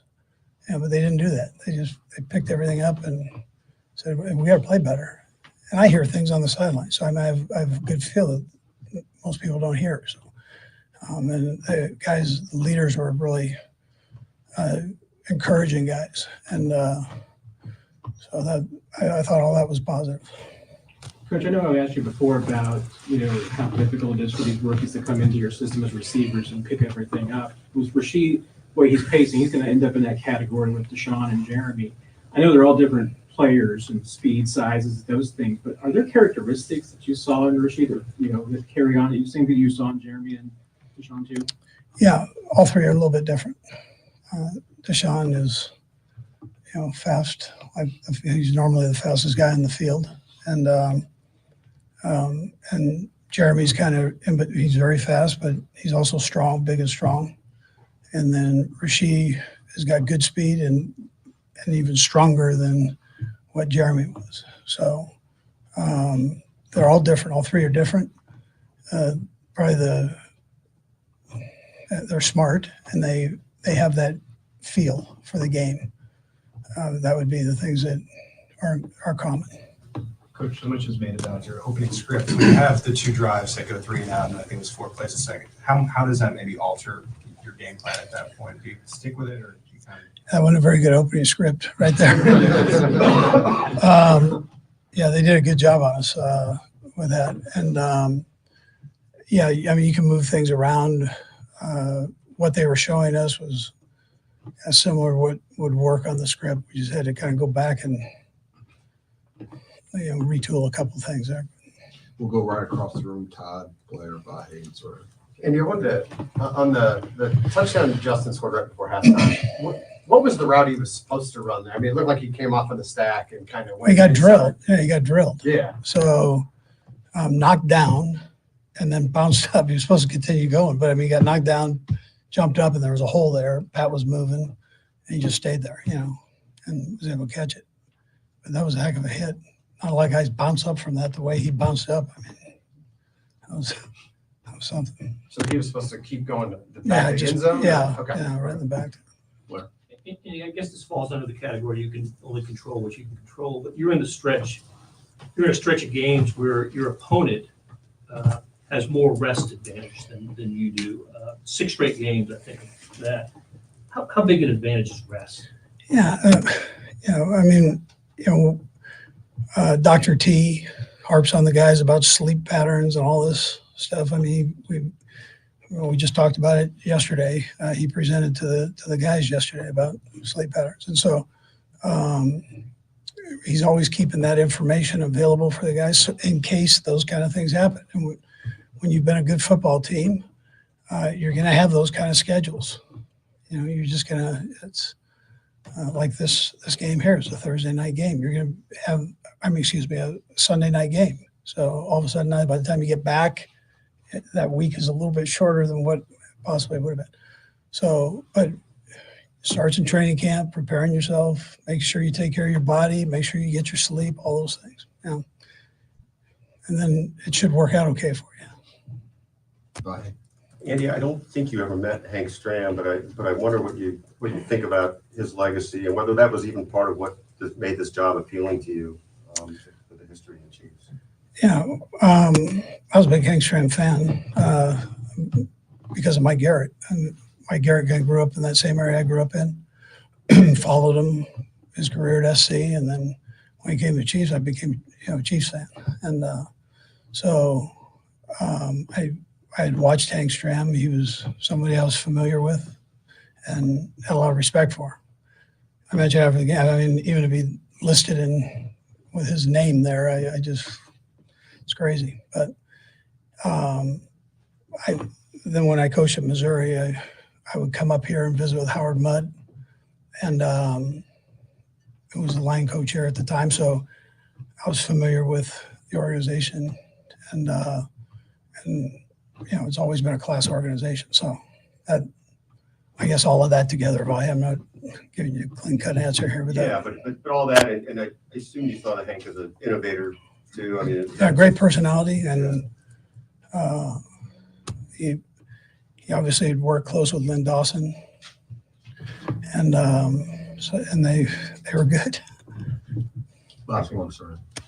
Coach, I know you try to fix everything, right? You try to get better everywhere, but on the defense, and it's somewhat picking nits here because the defense has been so good. But the run defense is the part statistically that lags back. But is that not the concern that maybe it would have been? I know the league's kind of, you're going to throw it, right? The whole league kind of imitates doing that now. They're going to throw it. Is that by design almost to focus to take the pass away first and if you on the ground, we'll live with it? Spags, they spent a lot of time with that.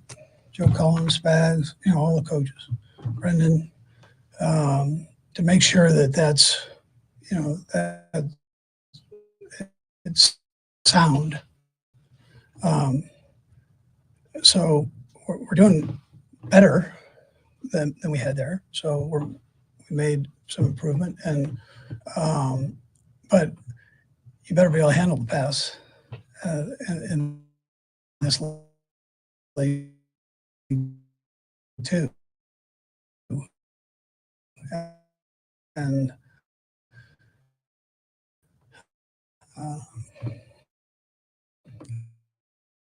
our guys are doing great at that. I guess is it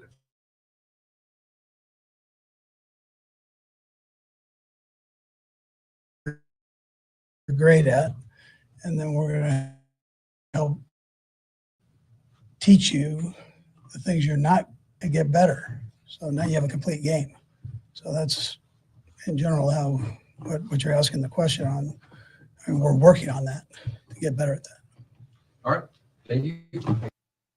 That is what Andy Reid had to say to the media today. Little injury updates there. Nick Bolton did practice a little bit today, opening up his window. Don't see him playing coming up on Sunday against the Packers. Probably, though, maybe against the Bills. We'll have to wait and see. Coming up in the 4 o'clock hour, we'll talk a little Big 12 football, get into a little Chiefs news as well. The injury report is out. What is wrong with you? And all things K-State with Tim Fitzgerald.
Hour number 3, 580 Sports Talk, coming to you on a Wednesday.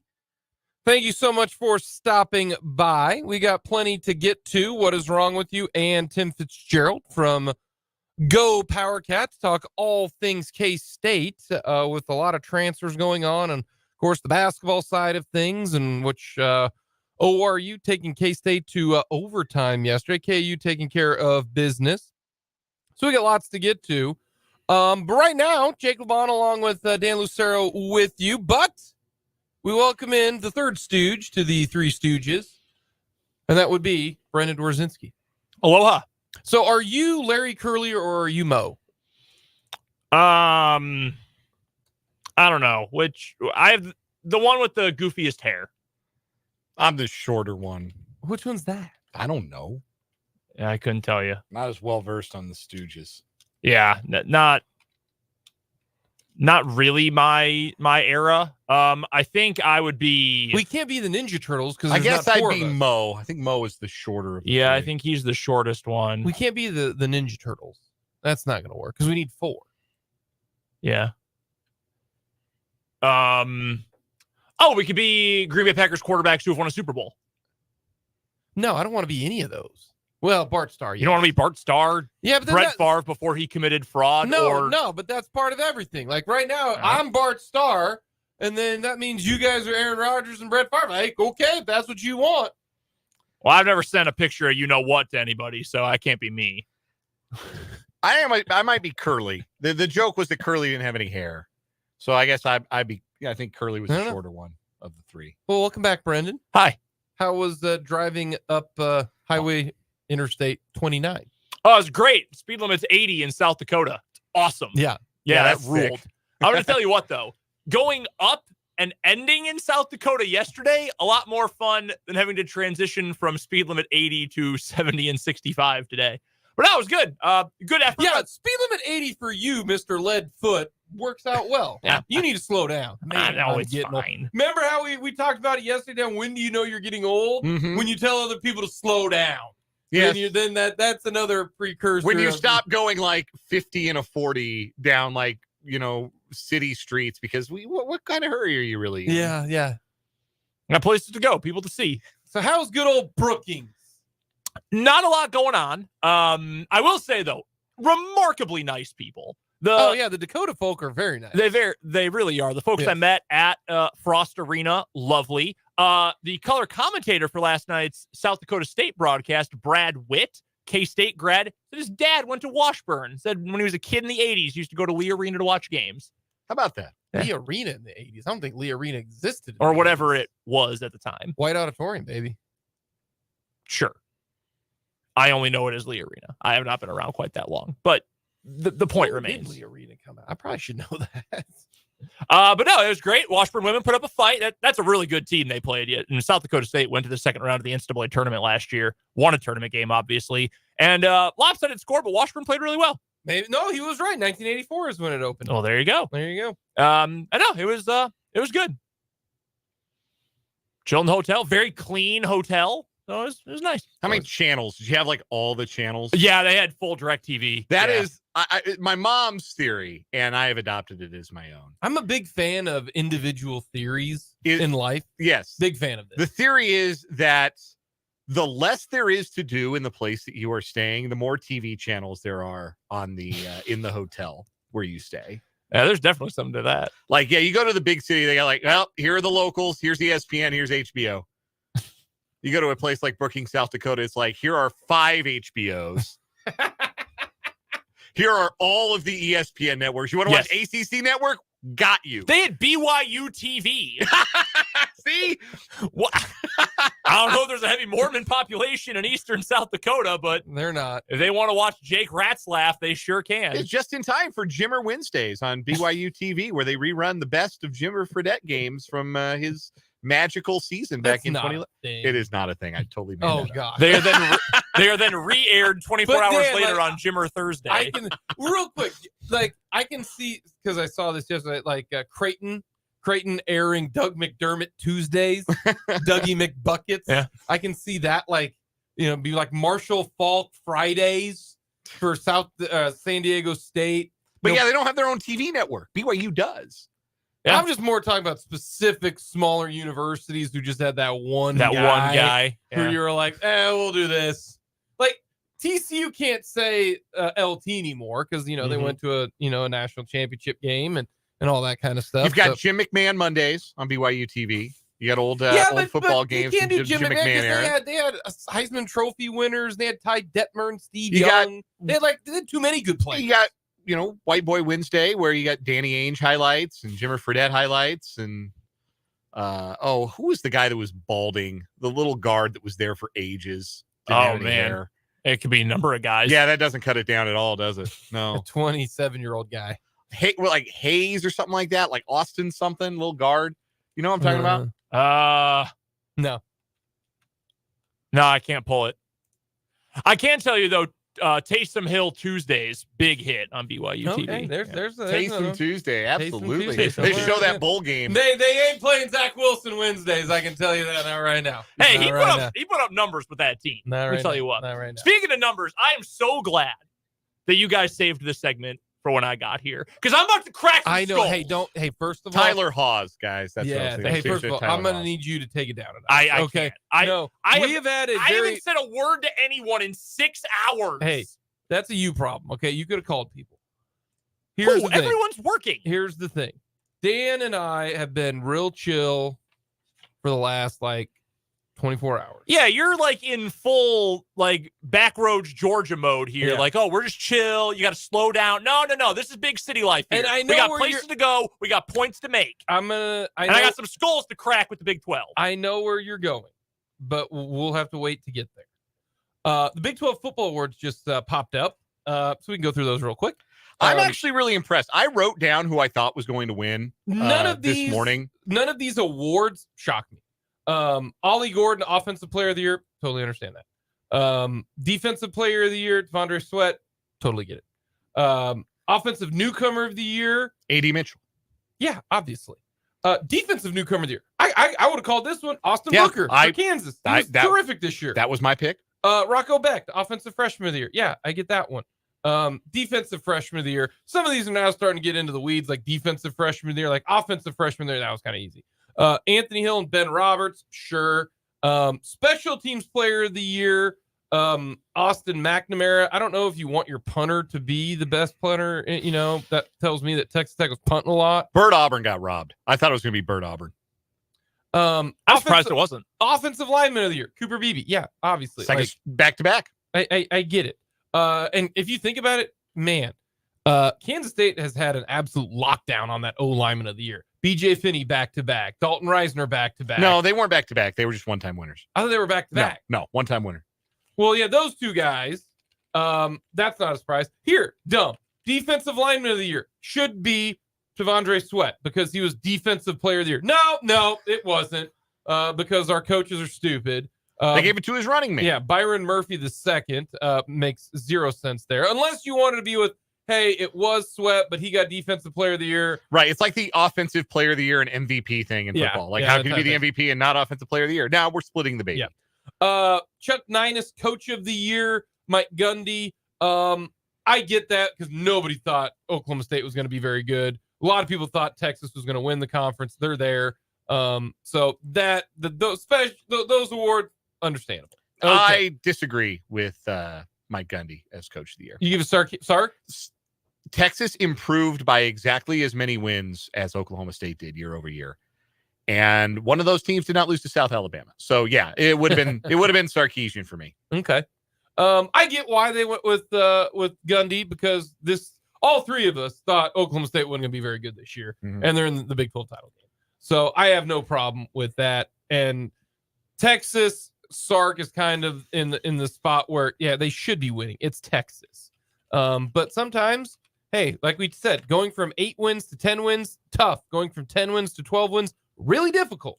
So now let's get to just a few notes of these when it comes to the first team All Big 12 real quick. Brendan's favorite player is the unanimous quarterback, Dylan Gabriel. I would like to just note really quickly, and congrats to Dylan Gabriel, and congrats as well to Will Howard, who made second team quarterback. Yeah. How we mentioned at the start of the show, it's crazy that the second team Big 12 quarterback is transferring with a year left, and every K-State fan's like, that's all right. That's kind of wild. It's kind of wild. Credit to him, and he put up the numbers, and he broke records this year, and credit to him. That, to me, says that quarterback play in the league this year was really down. Because you know I'm not a Gabriel guy at all. No, he had a good year, though.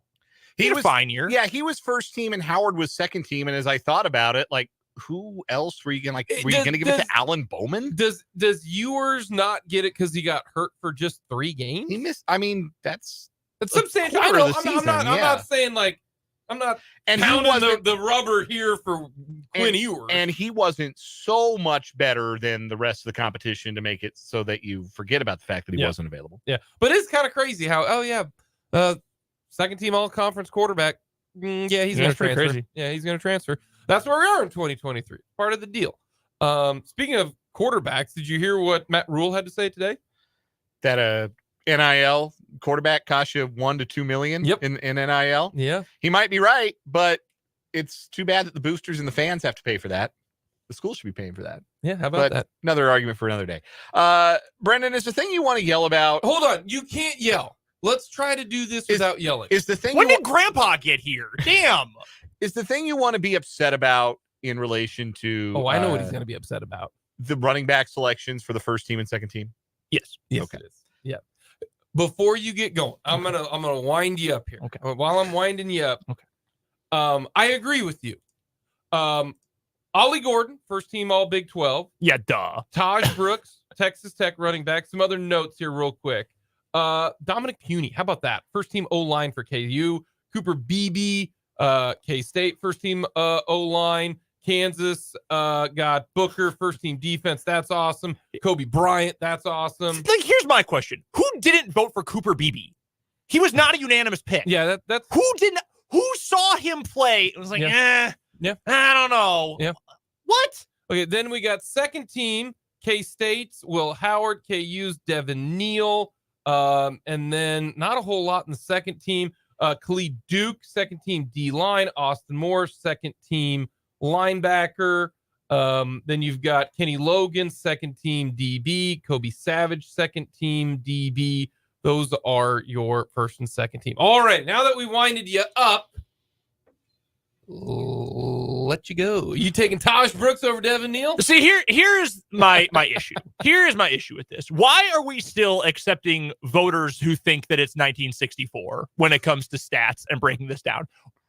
Here's a couple statistical categories for you. Okay, you tell me who's higher, who's got more in each category. Are we going to do the blind? Yeah, blind resume here, okay? Yeah, I like these. All right, total number of offensive carries this year, rushing carries. Who had more, Taj Brooks or Devin Neal? Neal? No, Taj Brooks. Taj Brooks. Oh, yeah, Devin Neal didn't carry a lot because he split it. In the job share, yeah, Brooks was clear number one. Yeah. Yep. Who has more total rushing yards? I think it's Brooks. I'm going to say Brooks. Brooks by about 200. About 200. Who's got more yards per carry? Oh, that's Neal. Yeah. Devin Neal. The only one who probably had more was Ollie. Who's got more rushing touchdowns? Neal. Oh, Neal had like 15. 15. Who's got more total touchdowns? Neal. Who's got more receiving yards? Probably Neal. Yeah, Brooks didn't probably catch it a whole lot. 24 catches for 72 yards. For Devin Neal? No, for Taj Brooks. That's all he is. Yeah. That's like first 3 years in the NFL, Adrian Peterson, where it's like it just runs straight. Like they didn't even dare to throw the ball to him. You're telling me that in 2023, that guy is more deserving of first team than what Devin Neal did. Devin Neal, who, by the way, was the best player on a better team than Texas Tech. I've said this. I would have argued for either Neal or Jonathan Brooks over Taj Brooks, and the Texas kid, he missed the last 4 games of the season. Yeah, I agree. I was worried right before he got hurt. I was like, oh shoot, Neal's gonna miss it because Oklahoma State and Texas have 2 running backs too. They're 2 of the best teams in the league. They've got running backs who are putting up huge numbers. Then you have the one injury, and I thought, oh, it's a shoo-in. There's no argument at this point. And then we got a freaking 1978 fullback who gets the pick. No, the fullback was Senate, which he should have been unanimous too, by the way. Yeah, extremely weird that he wasn't. I guess that he probably split with Sanders, tight end fullback. I don't know. But no, it's just, come on. Let's use some critical thinking here. Better player on better team with better all-around numbers. And just real quick, remind me if I'm wrong here. The goal to win is to score points, right? Yeah. Mm-hmm. Okay.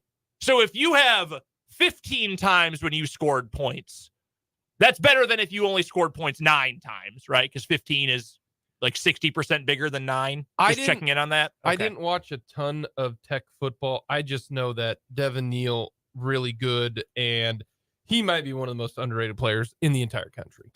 Clearly. In the entire country. Yeah, he's been really, really good. Taj Brooks. No, I'm with you there. I saw that and I was like, ooh, Brendan's gonna get fired up over that one. I agree with that. But those are I actually think most of the rest of the list is pretty much fine. The only other guy from one of the state schools that I would have said deserved a nomination here, I think Lawrence Arnold had an awesome season for KU. He got honorable mention. Oh, yeah, he did get honorable mention, but I thought he could have slid onto the second honorable team. mention, by the way, for the majority of this is basically if your coach puts you up, you get honorable mention. Which I mean, look at the two KU and K-State and say, and I can see it. Yeah. Avery Johnson put up for Offensive Freshman of the Year is very funny. Yeah, one game might have gotten it. I'm not going to lie to you. Coming up next, we've got our What is Wrong with You, and then we'll hear from Tim Fitzgerald.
It's time for the What is Wrong with You November semifinals here on 580 Sports Talk. Brendan and Dan with you the rest of the way.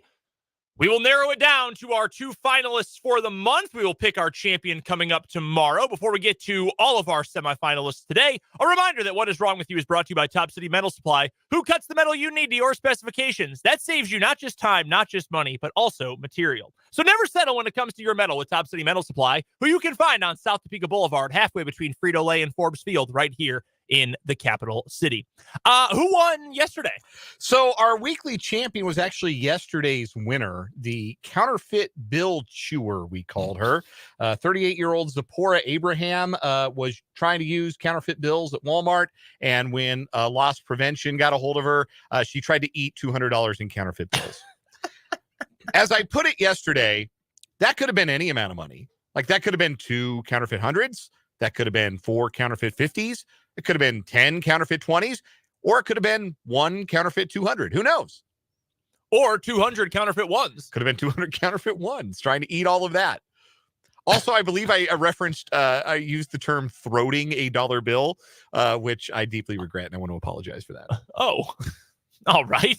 That's a great story. Yeah, really, really funny. Wow, in fact, both of these play-in stories come from the same news outlet even. Love that. The greater Orlando area hooking us up this month.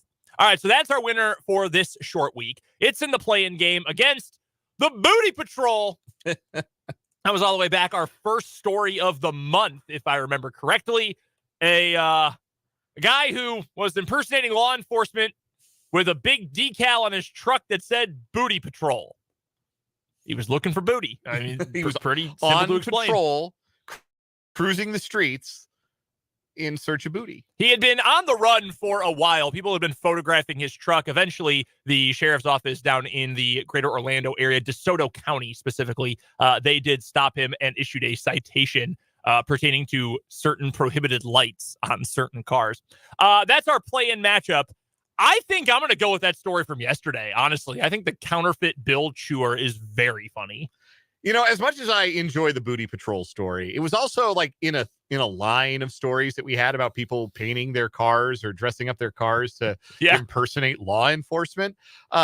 We don't have a whole lot of stories about a woman trying to eat 200 fake dollars in front of a loss prevention officer at a Walmart where she was, let's say, well known to loss prevention. They wouldn't specify, but apparently she's tried something like this in that store a few times. And then this time she thought she would eat $200. Great.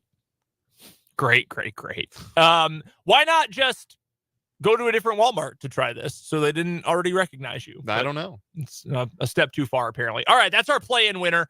That story will take on Locked Up in the old lockup. The three idiots in St. Louis, Missouri, who were trespassing inside a closed-down medium security prison known as the Workhouse and locked themselves in a cell.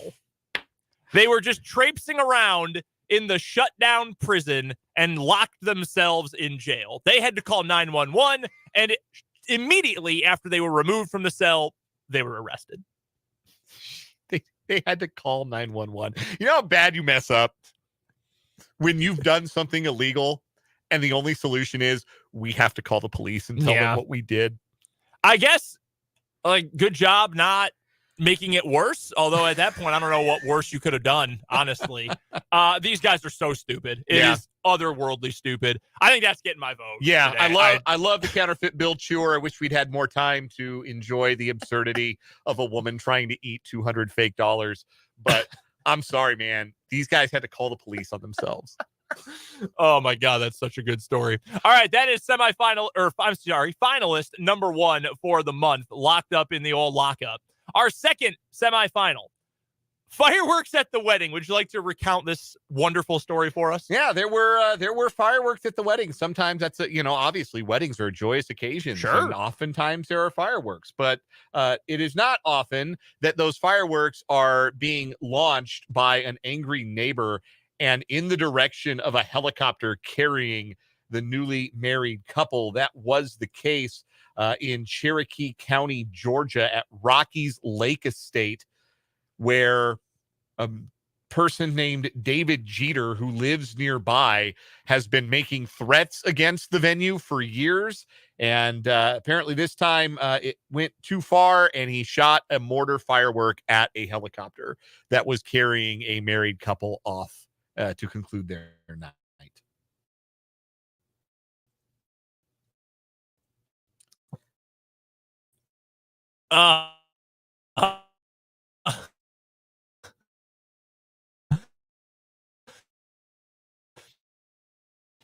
There are so many other things you could have done other than this. He had mentioned not try to potentially murder someone with fireworks shot at a helicopter. Helicopter, though, by the way, wild move for a wedding. Yeah, that's something else, isn't it? That's extreme. All right, so that's our first competitor in this semifinal. Our second one, the Jedi mind trick jewel thief. A robbed a K jewelry store led to a man, well, he trying to flee police. He was stopped. According to Lebanon. Are we correct? Yeah, here? Lebanon, Indiana. Lebanon, Indiana. A gentleman from Chicago, a 34-year-old man, had gone to Lebanon, Indiana, and robbed a K Jewelers. The caller who called 911 about this said the man had stolen an undetermined amount of jewelry and then fled southbound on Indiana State Road 39. Shortly after the call was made, a Boone County, Indiana sheriff's deputy was seen, saw the vehicle fleeing and tried to pull the driver over. When the car did not stop for police, though, police officers joined the pursuit as the suspect turned around and fled northbound on Interstate 65. According to officers during the pursuit, the suspect began sticking his hand out the window, motioning to officers. No, go ahead. Pass me. Yeah. He's up there. Go get that person that you're after, who definitely isn't me. Eventually, the suspect hit a police department vehicle and continued to flee. Officers with the Thorntown Police Department, Tippecanoe Sheriff's Office, and Indiana State Police all joined in on the pursuit. Eventually, they boxed him in and arrested him. When asked why he was motioning to the officers, the suspect said, quote, "I was trying to tell you you're not supposed to pursue me." I am not the jewel thief you're looking for.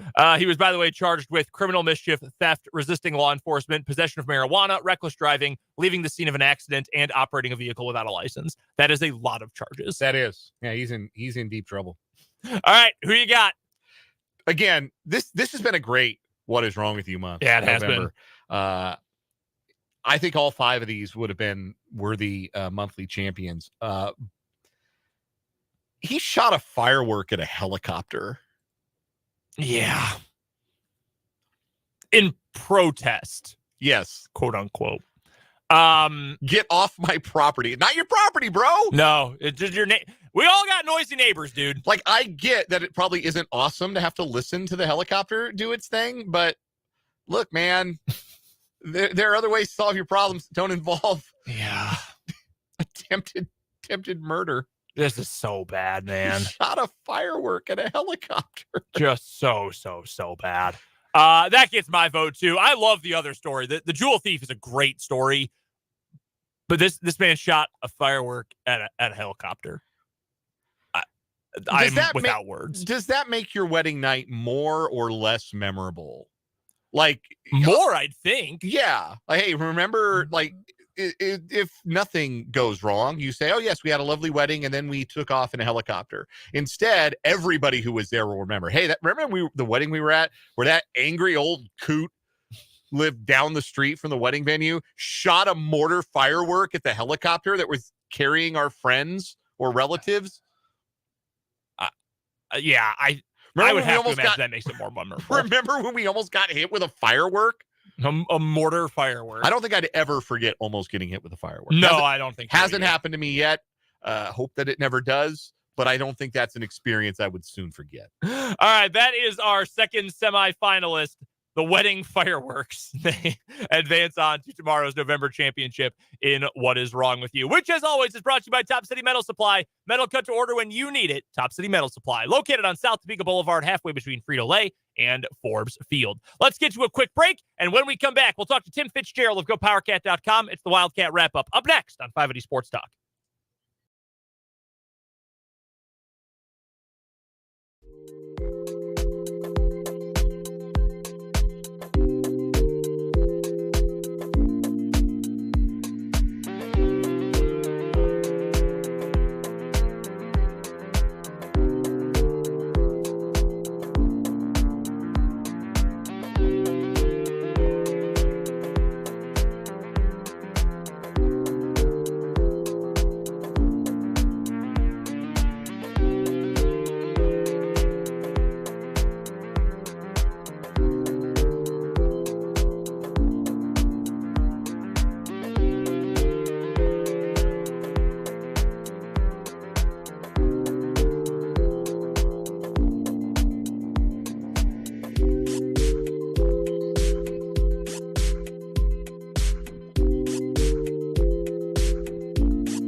We welcome into 580 Sports Talk, the one and only Tim Fitzgerald, publisher of GoPowerCat.com, which is part of the 24/7 Sports Network. Head to GoPowerCat for all the best coverage of everything going on with K-State. And boy, is there a lot going on with K-State right now. Make sure you're checking out while you're watching us on YouTube as well on our live feed. Go subscribe to the GoPowerCat YouTube channel too. Fitz and the crew doing a ton of video stuff right now over on YouTube. And of course, don't forget to follow Fitz on Twitter at Life of Fitz. What's going on, Fitz? Been a pretty darn busy week in Manhattan, huh? You're on a live feed right now? Like I could see you right now? You could, indeed. Yeah. 580 Sports Talk on YouTube. We are in living color. Why wouldn't anyone be watching instead of listening? And other than the fact that they might be in their car. Well, yes, we do recommend that you do not watch a video stream while you are driving. That is our official stance. But hey, we've been pushing the subscriptions as long as we can. So anyone who is tuning in just for Fitz, now if you didn't know before, you know to go check us out on YouTube. There we go. Yep. Once there. Since I'm not on the live feed, because I'm laying on my bed right now, so that'd be a whole different live feed. Yeah, that's YouTube after dark. Yeah, to get out of the safe harbor hours for that.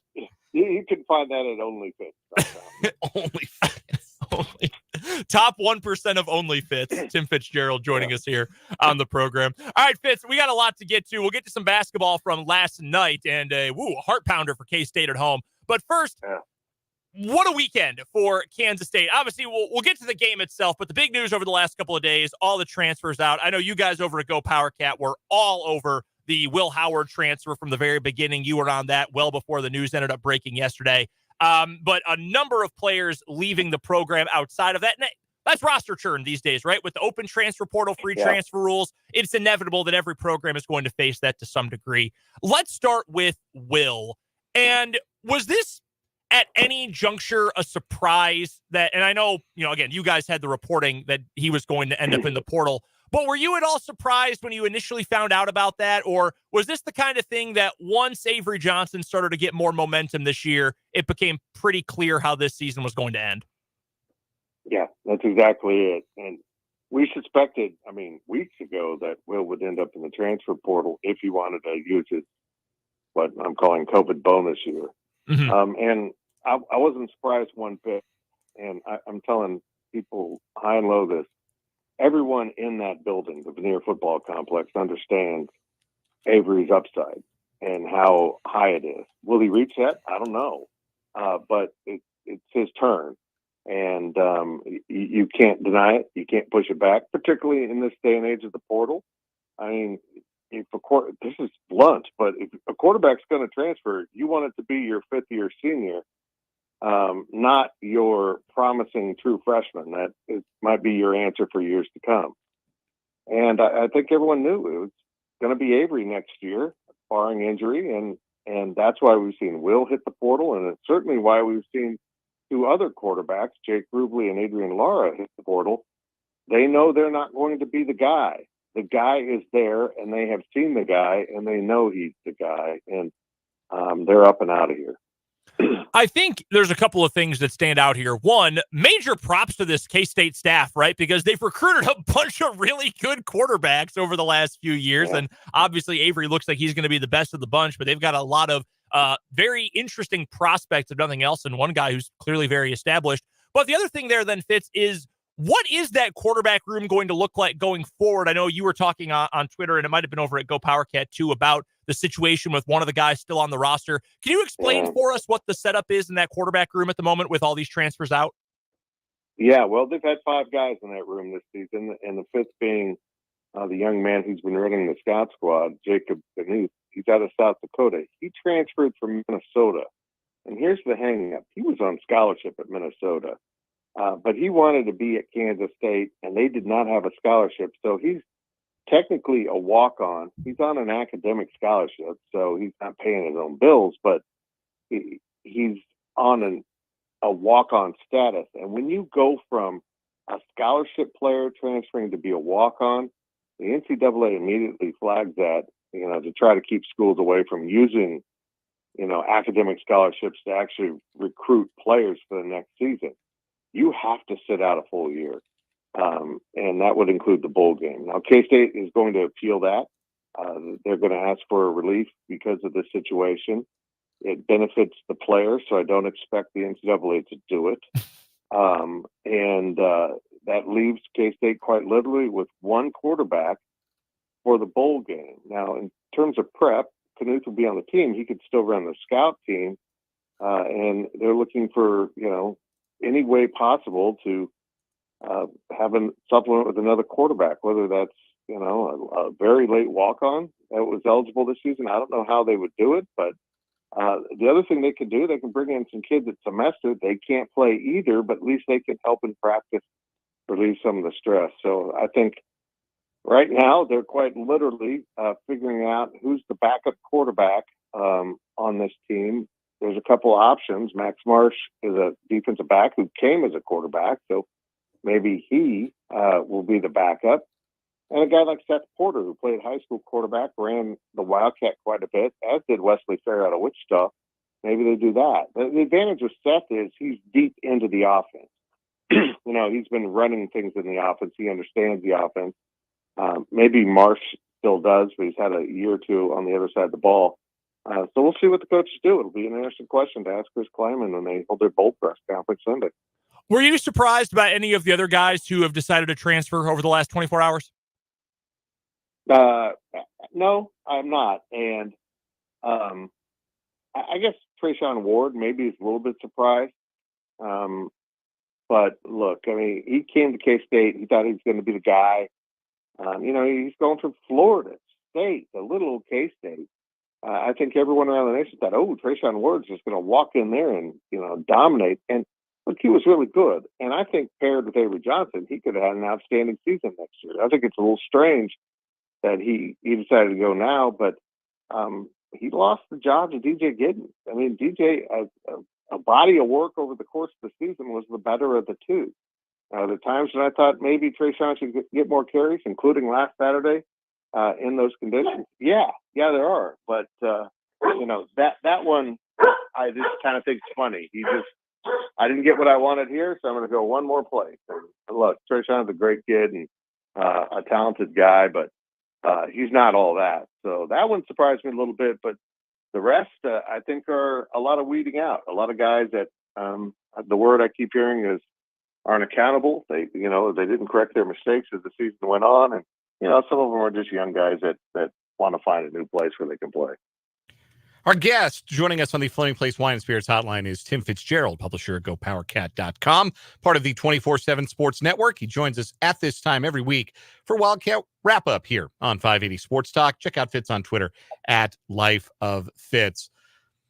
K-State finishes 8-4 with the bowl game pending, and I believe that was your record prediction when the season began. If it wasn't you, then it was some other folks on GoPowerCat.com. I remember reading the season predictions, and most of them ranged from about 8-4 to 10-2 on the high end.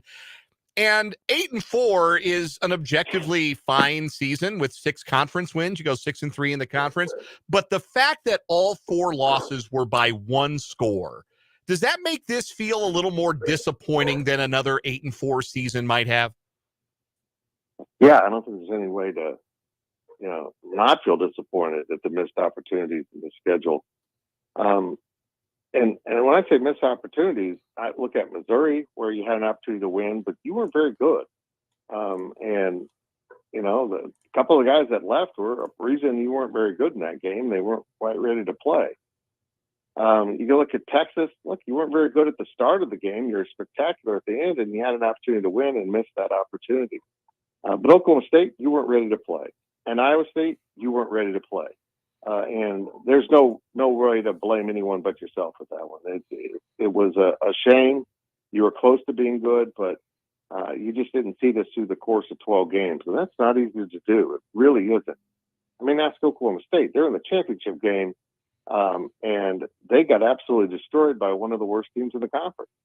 So, you just got to stay the course and maybe you'll find your way to the title game. But honestly, Dan, the second that K-State got eliminated on Friday by Oklahoma and Texas both winning, I think, as it turns out, they were in peril. They knew they weren't playing for their ultimate goal of getting to that Big 12 title game. And I think there was some disappointment. But, man, you got to go take care of your business. And they didn't. And they looked ill-prepared. They didn't look motivated.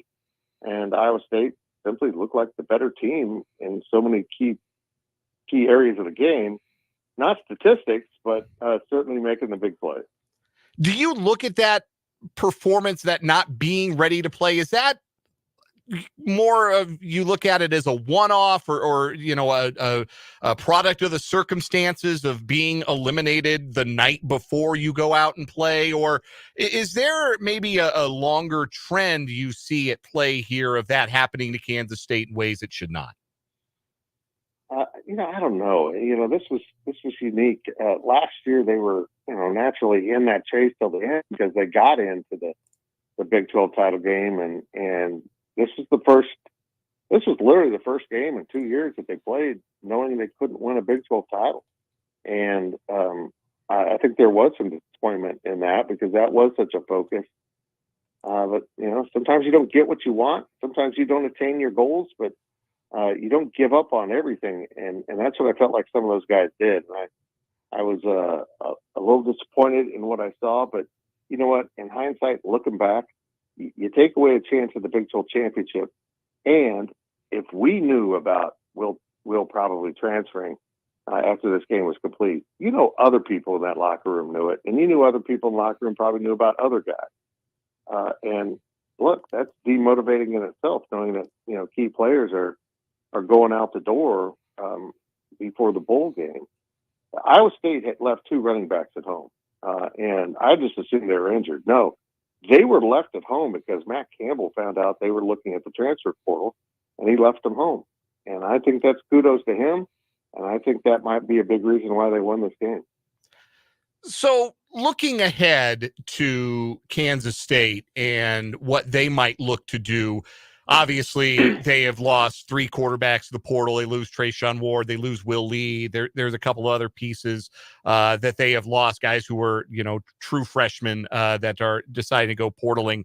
Where do you think Kansas State will focus on in the portal? What do you think? Because really, Kansas State's had success bringing in players from the portal who fit what they wanted to do and had good seasons or good ends of their careers at Kansas State. What do you think they'll prioritize as far as the portal goes? Yeah, boy, they've got quite a list. I mean, could you use another nose tackle? Maybe. Defensive end? Probably. Linebacker? Yeah. Some more help on the back end? Certainly a cornerback? Absolutely. Maybe a left tackle? Yep. Another running back? Yep. Receiver? Of course. We all saw that. I don't know if you'd have any chance at getting it. A quarterback out of the portal, or maybe they don't want that. You'd have to find the right kid. Jacob Knuth came here knowing he was probably going to be the backup to Avery Johnson, but knew that and realized this too. Quarterbacks don't last the season very often. And if you find the right kid, maybe that works. But I think they're going to go with some freshmen, on the depth chart next year, and just roll with it. Maybe find a preferred walk-on, and they've already got a scholarship signee. If they can find a portal guy, that's great. The one area where I don't think they need portal is the tight end. I think they're pretty solid there, and I'm anxious to see what some of these guys do in the bowl game because I don't see Ben Simmons not going to play in the bowl game. He's going to the NFL. He's already accepted the Senior Bowl. It sounds like Cooper Beebe will play, but who else might opt out of this bowl game to get ready for the next step? I don't know if anyone has the ability to really do that, comfortably say, I don't need to play. I think most of the guys are borderline draftees anyhow and need to put something more on the field. Fitz, let's pivot to basketball. K-State needed overtime to beat Oral Roberts at Bramlage Coliseum last night. And Oral Roberts is a good program. They were a 30-win team last year, went to the tournament.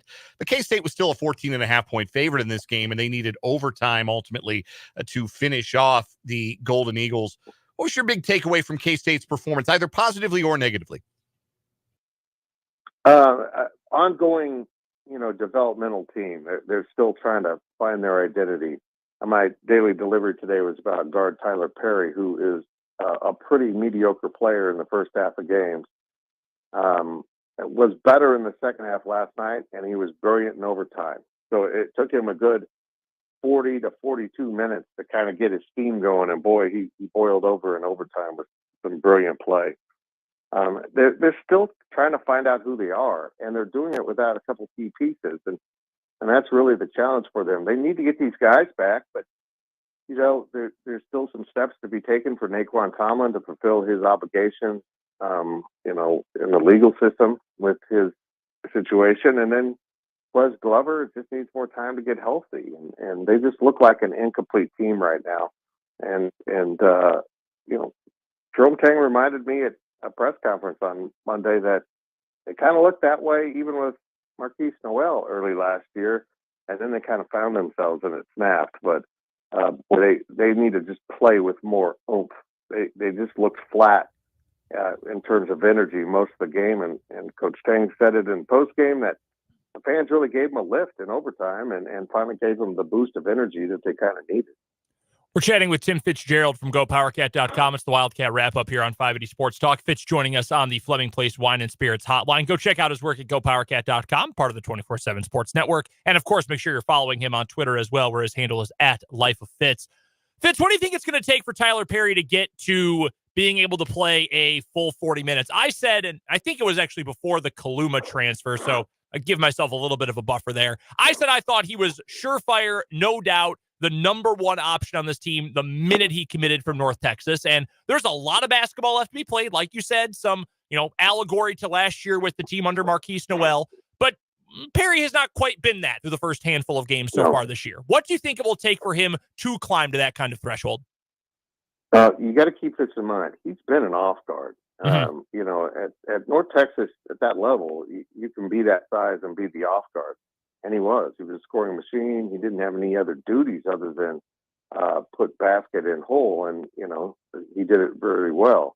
Now he's being asked to be a point guard and worry about others and create and do things. And I think he's getting a little bit lost in that right now and not relaxing and playing. He's overthinking everything. He's trying to do the right thing instead of just doing the right thing. And that will come. Now, he's never going to be the creator that a Marquise Noel is. Marquise has point guard DNA. He wants to share the ball. He wants, he loves the flashy pass as much as he loves the flashy shot. You just don't turn the switch or flip a switch and become that. So they're just going to have to find their way with him, but he needs to settle in and get acclimated to everything he's being asked to do. So just go play. Just go be himself.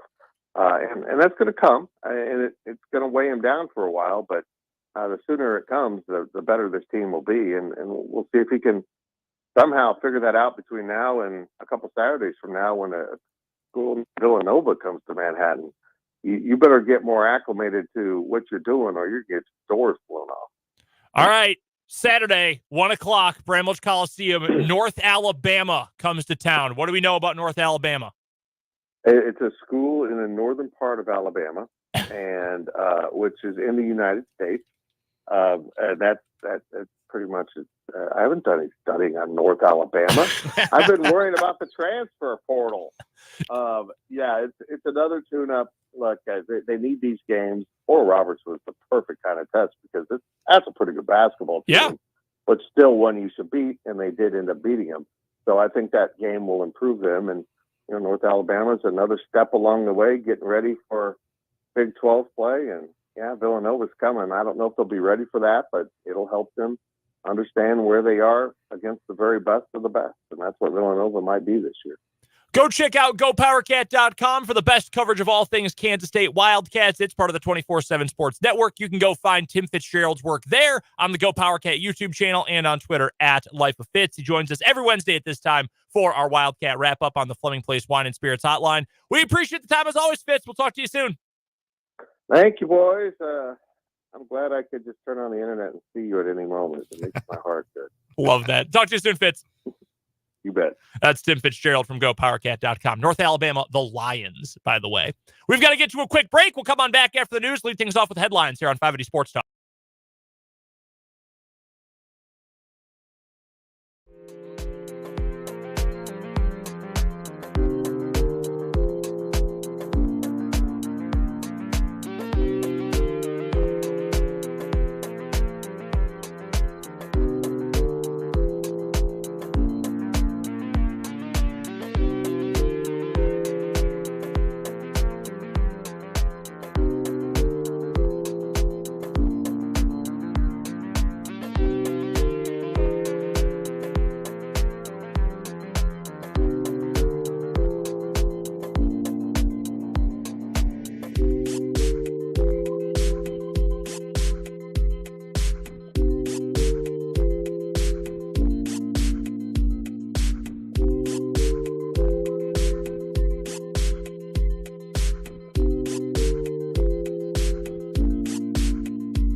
the final hour of 580 Sports Talk on a Wednesday afternoon. Brendan Dworzinski and Dan Lucero here with you. Thank you so much for hanging out with us today.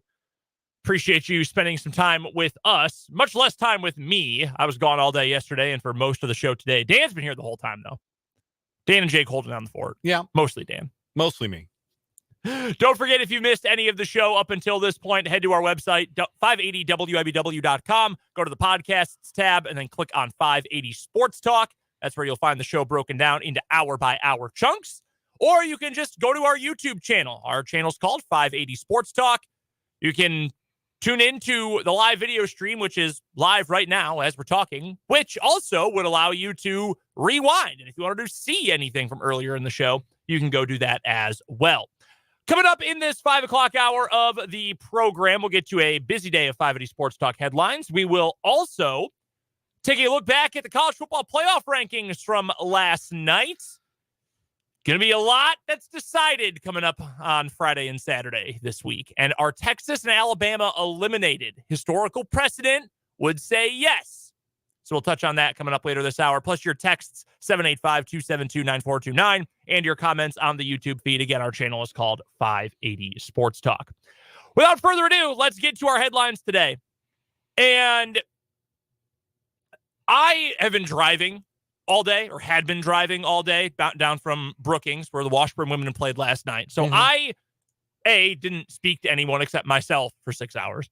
And also, I didn't get to see a lot of news during the day. I pretty much, right as I left my hotel, and then when I took a break to get lunch, which, by the way, and I'm not kidding about this, I went to a Burger King in Missouri Valley, Iowa, that had one person working in it. I was like, why is this line so slow? I didn't order anything unique. What is so slow? There was one old woman working inside. Oh, man. Yeah, I couldn't believe it. I felt kind of bad, but also like, I got work to get to, so let's pick it up. Could really go for a Whopper right now. Yeah, it was delicious. It was so good. But those were the only times I had today to check the news. And I saw two things that stood out. Okay, three. I saw a bunch of transfers. We'll get to that in a minute. I saw the Big 12 all-conference team. It got me mad about Devin Neal. And right as I was leaving South Dakota, I saw news about who is going to be in attendance at the Big 12 championship game this year. This was announced earlier today in a press release. The Big 12 Conference has announced a series of entertainment and marketing enhancements for the Dr. Pepper Big 12 football championship game. This year's contest, of course, coming up on Saturday at 11 a.m. It will be on ABC. We already knew that Nelly would be performing at halftime. Well, the Cowboy Marching Band and the Longhorn Band will join him for a performance of Hot and Her. That is amazing. Love that. I don't know how that's going to sound, but I'm very much looking forward to it. Additional music, we do know that the national anthem will be sung by Warren Zeiters, former NCAA student athlete. Do you know where? No. I have no idea. Never heard that name in my life. Absolutely no clue. Apparently he's the next big thing in country music, but never heard that name in my life. Sure. Yeah, he wears a big cowboy hat based on his Google searching him right now. He played lacrosse at Frostburg State. Sure. Awesome. Great.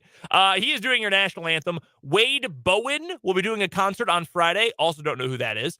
Hannah Wing will be your in-game host, and DJ Poison Ivy, who we became acquainted with last year at the championship game, will be providing the in-game music. Remember when we told you a week or two ago about how the Big 12 and WWE were partnering up for cross-branded marketing opportunities here? Yes. Including a Big 12 WWE custom logo on the field during the game. I said that I was extremely interested in who was going to end up showing up to this championship game. And folks, I found out that quite literally my favorite wrestler of all time is going to be at the game. I'm a big Undertaker guy. The Undertaker. The Undertaker is going to be there. Hopefully coat and his duster and his hat and all. Is he active WWE talent? No, he's officially retired now. Yeah. The Undertaker, Drew McIntyre, Sheamus, for all of you pasty folks out there, someone who looks just like you, and Jade Cargill, who is new to WWE. She just signed like a month ago. as well as a ring announcer, Samantha Irvin. A couple other superstars will be in the area doing local events and charity work. Those are names I have more than vague familiarity with, particularly The Undertaker. Literally The Undertaker. That is amazing. He's a big UT guy. Huge Longhorn fan. Oh, yeah. He played basketball. Where did he play? Midwestern State. He played at some school down in Texas, at least for a year. Maybe it was a JUCO. Before he ended up choosing to become one of the greatest professional wrestlers of all time. We're double checking that. Texas Wesleyan. Texas Wesleyan. Okay, Yeah, there you go. Yeah. So yeah, The Undertaker is going to be there. Additionally, I prefer to think of him as Mean Mark Callis myself, but when he used the heart punch as his finisher, you know, just getting punched in the heart by that guy wouldn't feel very good. The Big 12 is also announcing and introducing the Big 12 tailgate in Times Square, a live streaming of the championship game in Times Square in New York City. That will be part of championship weekends for years to come. All right. This will also mark the return of Big 12 Eats, as chefs will create 2 custom food items representing Texas and Oklahoma State. A lot going on here. Whole lot going on. There's going to be the American Cornhole League in attendance during Fan Fest at the game. Lot happening here. I give Brett Yormark and the conference credit. They have gone all in on the marketing stuff. Will it work? I don't know. Who knows? But I do know they brought The Undertaker in, and frankly, I'm all on board with that now. Would you say you're marking out? Oh, The yes, Undertaker? 100%. Yes. Absolutely. Yeah, that's a bigger deal. I thought they, maybe get some mid-card guys. Like, I don't know, called Chavo Guerrero, see what he's up to. But no, man. It's been a minute since Chavo's been around in WWE. It's been a minute since I've actively watched. So I got nothing but washed wrestling references, to be honest with you. He did have a great theme song, though. He did. Great one. Yeah. Big fan of all the Guerreros. That's awesome. Move into all of them, every one of them. Folks, we have breaking news. And I have a breaking news sounder now. I love that. We have breaking Royals news. What if I told you that the Royals are kicking off the hot stove by adding a 6-year veteran with playoff experience to the roster? Would that make you excited?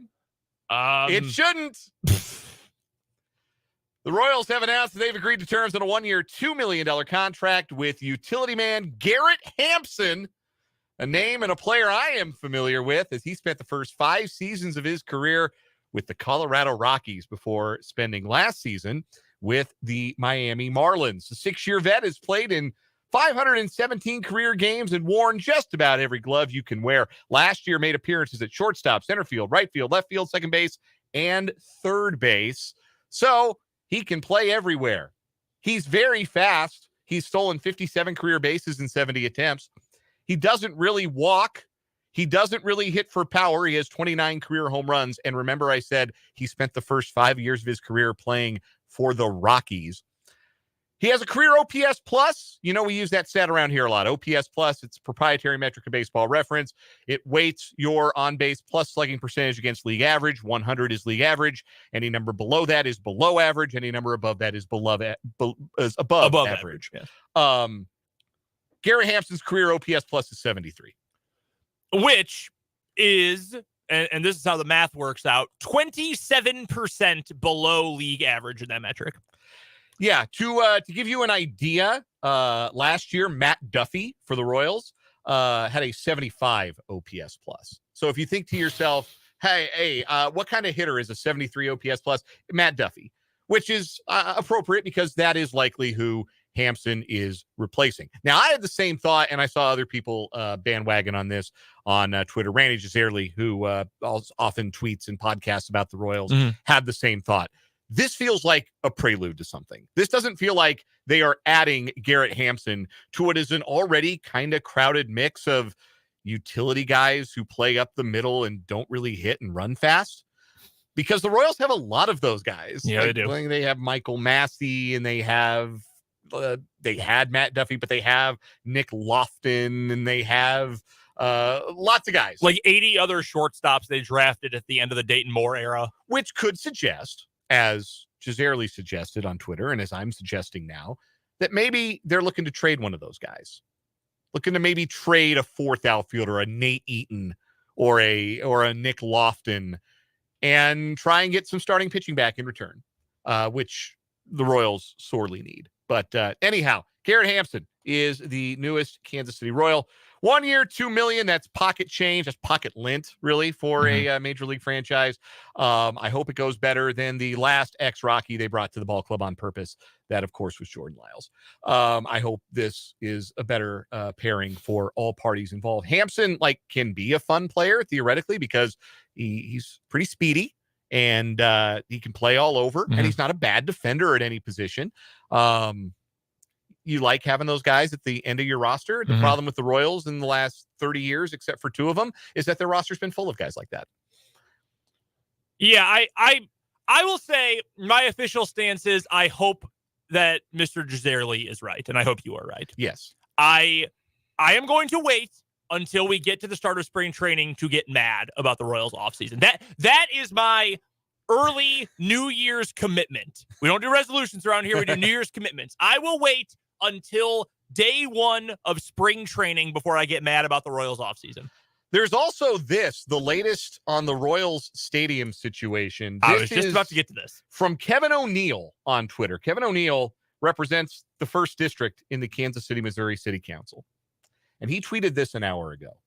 I am hearing that Royals are about to start entertaining offers from other municipalities. Is Clay a legitimate site, Clay County? Absolutely. Is Kansas trying to get them to the Legends in Wyandotte County? You bet they are. Many people think Royals are leaving Jackson County. Shame. That is the tweet from City Councilman Kevin O'Neill of Kansas City, Missouri. Did you see his follow-up tweet? I did not. Shame is actually the first word of another sentence. He didn't thread this very well. Shame that we might lose the Royals. I hear now that the Chiefs are also upset with Jackson County and might look at other sites. How did we get here? This should have been a no-brainer. Heartbroken if either franchise leaves. So there was a tweet this morning from a morning sports talk host in Kansas City, who I personally am not a fan of and don't believe has very good sources, but he indicated this same thing. I blew it off because, blow hard's going to blow hard. And then this from an actual city councilman feels a little bit more concrete, at least. Yeah. Or at least, maybe not concrete, but a little bit more like the threat is actually real. Yeah, this is a direct source that, we are moving beyond the either Jackson County or Clay County discussion that has dominated that discussion about a new Royals ballpark for the better part of this last year.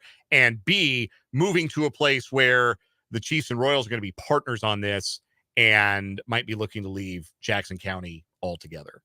And that is startling. We haven't heard like a Chiefs source on this or anything like that. The Chiefs have just been kind of laying in the cut on this, not really speaking out publicly about, because they're going to end up winning regardless. Yes, they're in a great situation no matter what happens because they're the Chiefs. This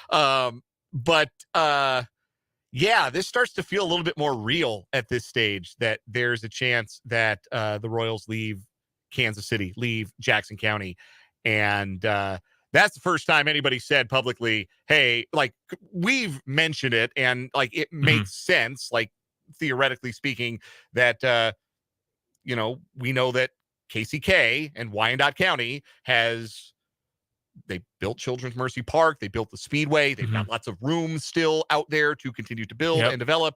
And this is the first time we've heard anybody officially say, they would actually love to get the Royals and Chiefs to move to the Legends.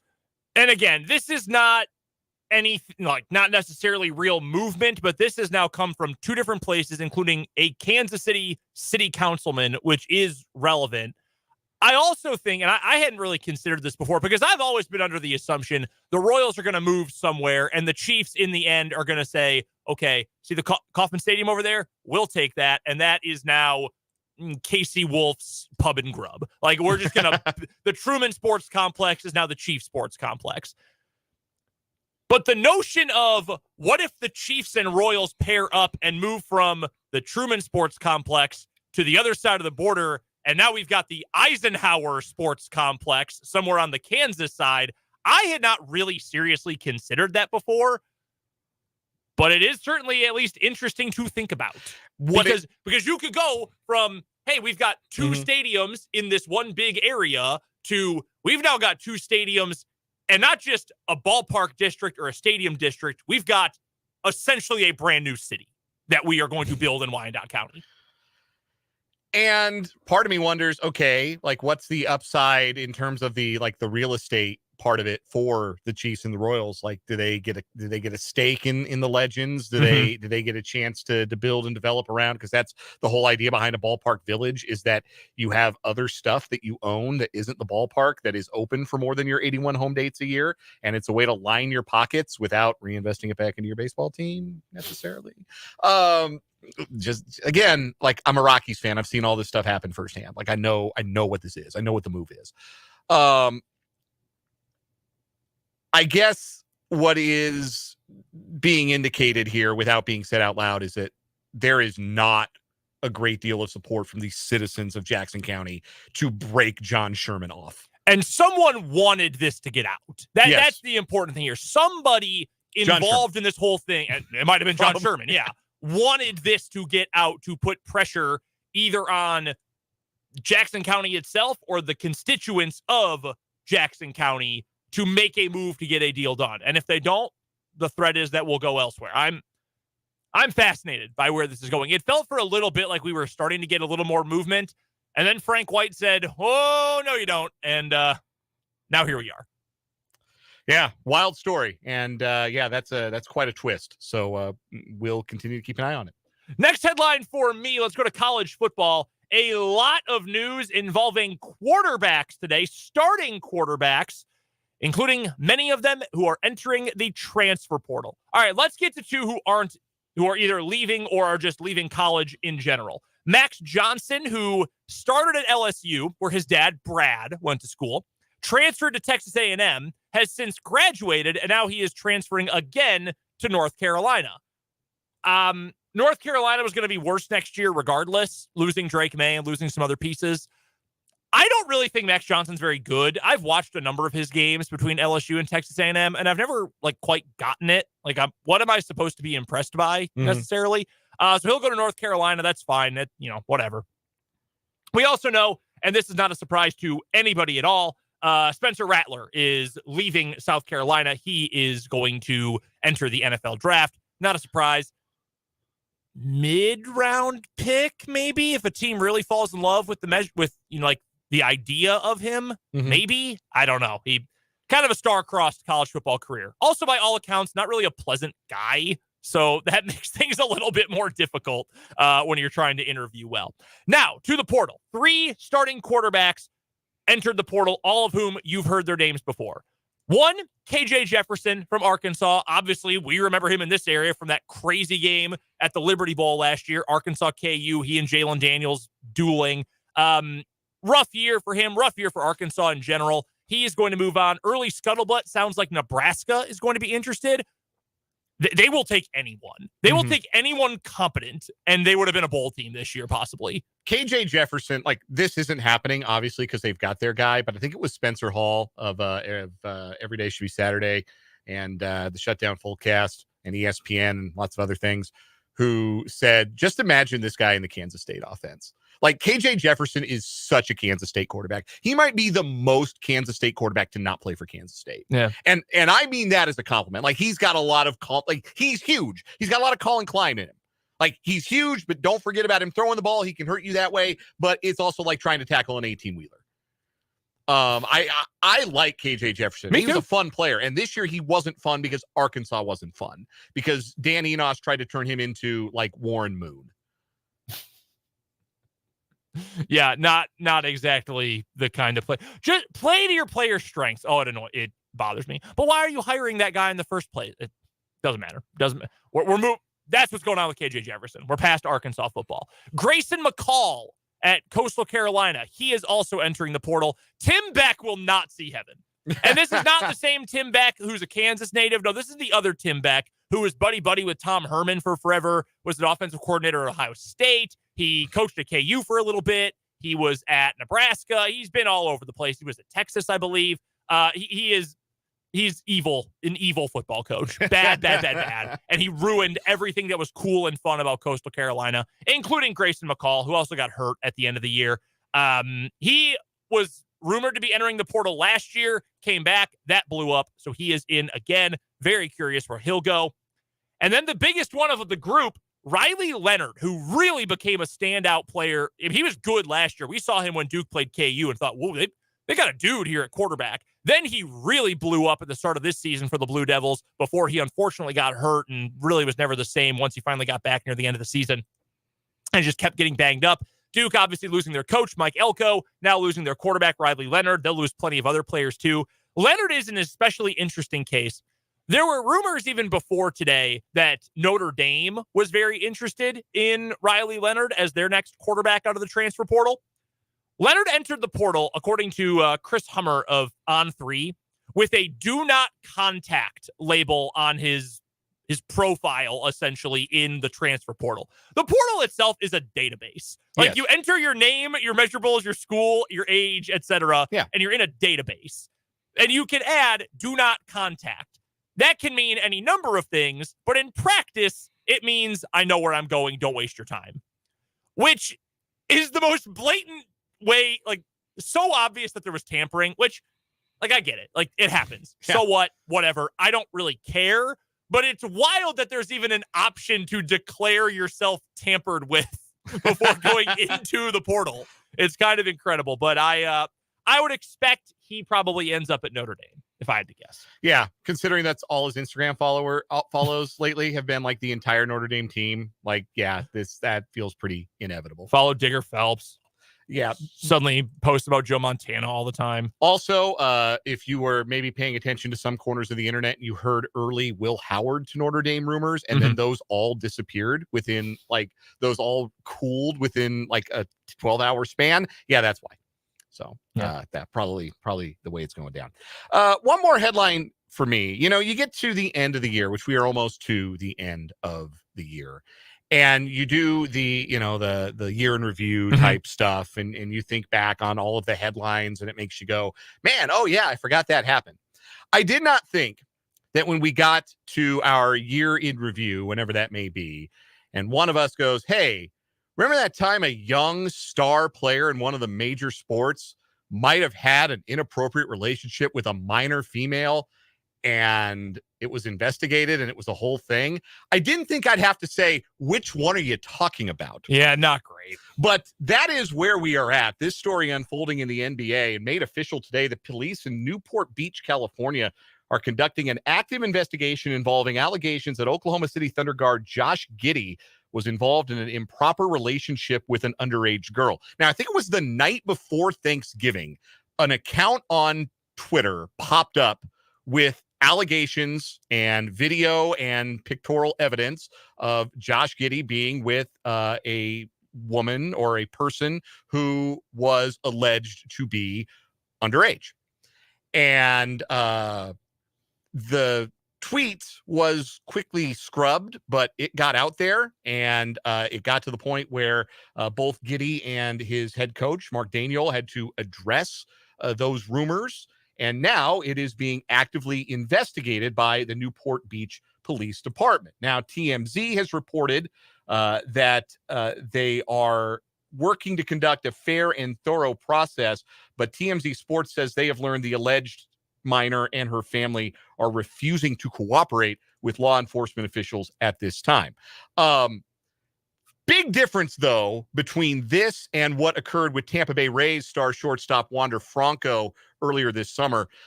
When the allegations about Franco came out, he left the team. He was placed on the commissioner's exempt list and basically just got memory hold for the last 2 months of the season in the playoffs. He was gone. Got removed from the Rays roster on MLB The Show. Yeah, they took like the banners with his picture on them down at Tropicana Field.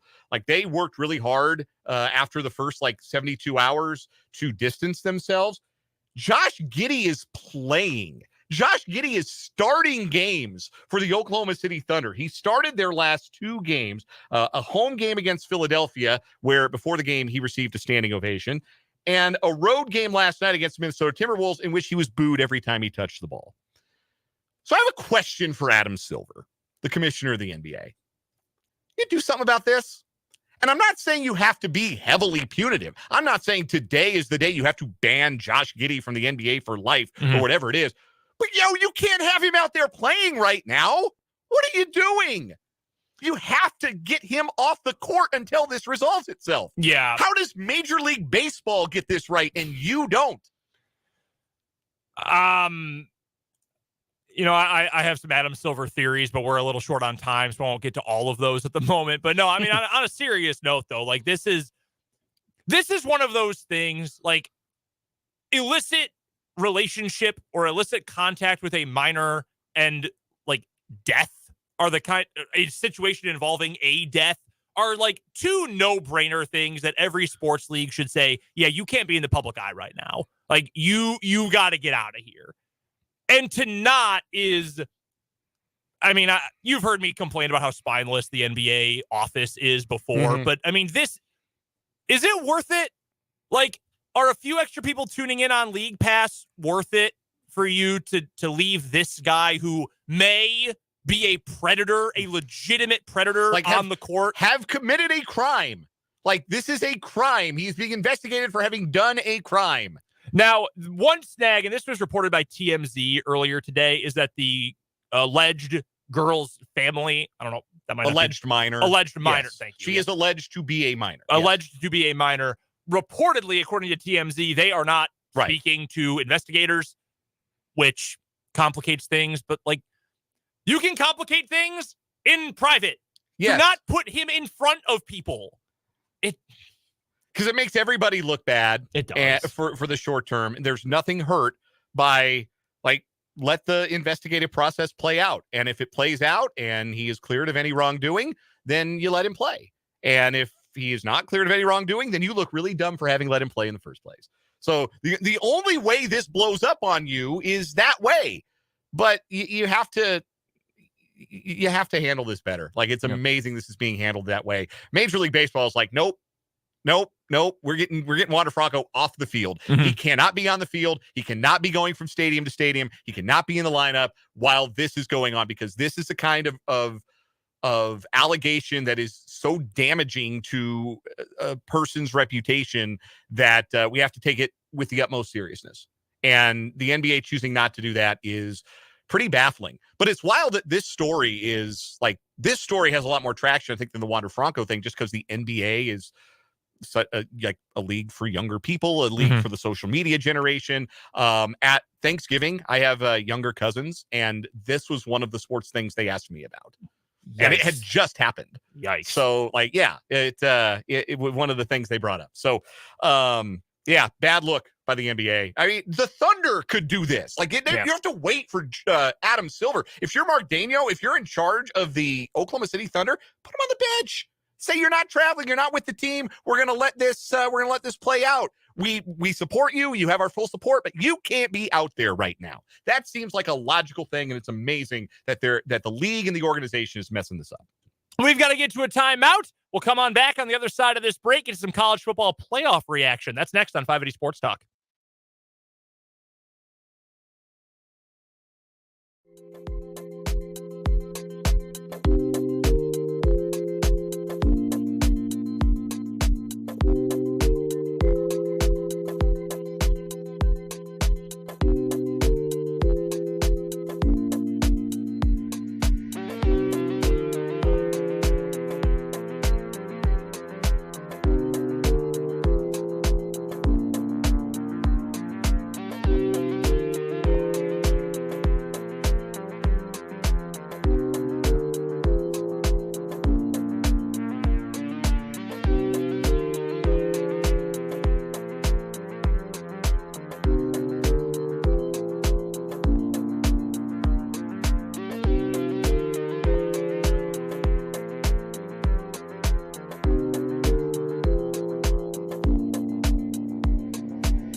Really quickly, do you know how much money Travis Kelce makes?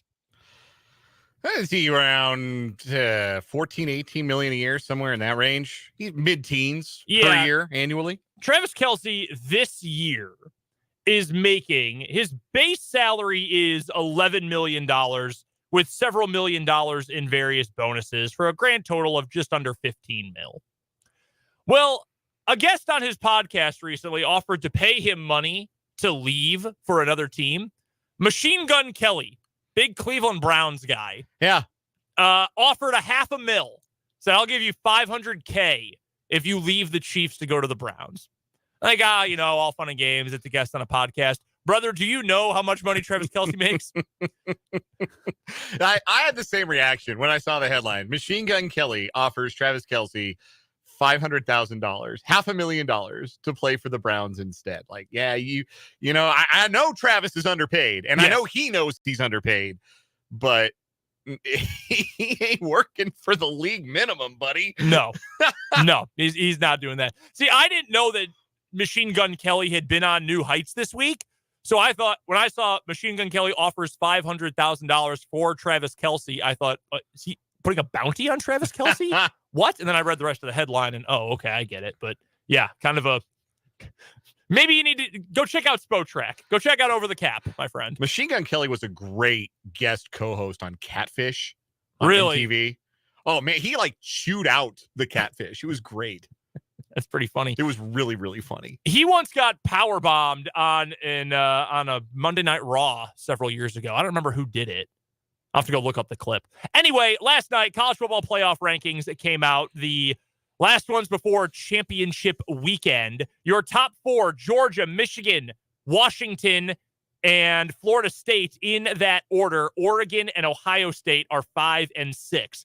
Historically speaking, the precedent is no team lower than 6 has ever jumped into the top 4 after championship weekend, which would, based on historical precedent, eliminate Texas and Alabama, who are 7th and 8th. I don't know if that'll happen this year. The thing, Georgia, Michigan, yeah, duh. Florida State's got to beat Louisville. Washington's got to beat Oregon. And if they do that, they're going to get in. Mm-hmm. Washington's been, highly ranked all year. They already beat Oregon once. They're going to get in if they win that game. Oregon's got a chance. Ohio State, I think, is an interesting case. I think the problem for both Texas and Alabama, and I'm on record saying I thought Alabama would eventually make it in. That's a lot of chaos in front of you that you need. A lot. And the fact that you're even behind Ohio State, which isn't even playing this week, I think kind of tells you that Texas and Alabama are going to be on the outside looking in. Well, it's written into the bylaws of the college football playoff rankings, I think, that Ohio State has to be the one team lurking at the end that could sneak in without playing. It's just part of the drama. The last 3 years, they've been that team. Oh, can we put them in? Do they belong in? They only lost one game. It was to a playoff team. Should we put them in instead? It's every year we do this. We do this dance with Ohio State that I find fascinating. Look, it's a real simple scenario for the college football playoff. If all the unbeaten teams win, they all make it. Mm-hmm. If one of the unbeaten teams loses, and it's either Georgia, Washington, or Florida State, or Georgia or Washington, that team is out, and the team that beat them is in. But if you have multiple 12-0 teams lose, this is going to be quite a pile up, quite a log jam up at the top. Let me ask you this question. Okay. Who are the 4 best teams? Scrub the records. I want to ask you, this is the eye test. This is the resume test, the eye test. Mm-hmm. If we were just saying the 4 best college football teams playing for a national championship in the playoff, what 4 teams would you take today? Georgia, mm-hmm. Michigan. Mm-hmm. I'm putting Oregon in there. Mm-hmm. That's when it gets murky to me, because I think you can make an argument for any of Alabama, Texas, Florida. Florida, it just sucks for Florida State, and I feel for them, and I feel for Mike Norvell, and I obviously feel for Jordan Travis more than anyone, because they would be no doubt the 4th in my listing if they still had Jordan Travis healthy. But without him, he was the ACC Player of the Year. That was announced today. How? Mm-hmm. I don't think I can even put them in the discussion. I would. All right, give me Georgia, Michigan, Oregon. I think I would. Oh, God. I know they lost to Texas, but I would go Alabama 4, Texas 5, Washington 6. Yeah, that's probably how I would rank them too, just in terms of like best. Like, if you went down the list and they all played each other on a neutral field, like you would make Georgia a favorite over everyone. You would make Michigan a favorite over everyone but Georgia. You would make Oregon. I mean, Oregon's a 9-point favorite last I checked over Washington in the conference championship game. So you'd make Oregon probably a favorite over everybody but Georgia and Michigan. You make Alabama a favorite over everybody. Like if that's how you did it, I think that's the playoff you'd end up with. That was Nick Saban's argument last year when he thought 10-2 Alabama should have made the playoff over 12-1 TCU. His argument was, well, who would be the favorite if you played? And he's right. Like, Alabama would have been favored, and they would have beaten TCU as bad as Georgia beat TCU last year, probably. Like, fact, just stating the facts. Like, we remember what they did to Kansas State in the Sugar Bowl. But that isn't how you pick this. Right. Because deserve does have something to do with it, and the games do have to matter. So I think they got the pecking order wrong, though. Like, I think Ohio State should have been 8th because I really don't think Ohio State has a chance. I know what historical precedent says, but I think if there's an opportunity and Texas or Alabama ends up in the playoff, they will have jumped Ohio State to do it. I just don't know. Like, I don't know how much Texas is going to improve their resume with a win over the 18th ranked team, a 9-3 team, where Alabama's win on Saturday, presuming they and Texas both won. Alabama's win's a better win because it's over to the number 1 team. But it will be very funny if we spent like the first month of the year, one of the prevailing storylines was, is the SEC actually good? And then for them to get 2 teams and in. if then they end up getting 2 teams in, which is probably why they don't deserve 2 teams in. Yeah. Like, I think it should just be the SEC champ. And Georgia, if you don't get there, tough cookies. We need to get to a break, but I wanted to pull one thing up. Ralph Russo from the AP posted this the other day about how chalky this season has been. Because I think, and especially compared to the NFL season, which has been kind of ugly, it's been a great year of college football. Lots of really good teams, lots of fun games, obviously good for our local teams as well. But and I got to get the exact stat here about how few upsets there have been in college football this year. And it's actually remarkable. I think it's for the first time in years and years, we didn't have an unranked team beat a top 5 team. Essentially, the gist was this is a crazy chalky college football season, but it has still led us to one of the more exciting and interesting playoff debates we've had in this era because all of the good teams continue to win. That's just all they do. All the good teams keep winning.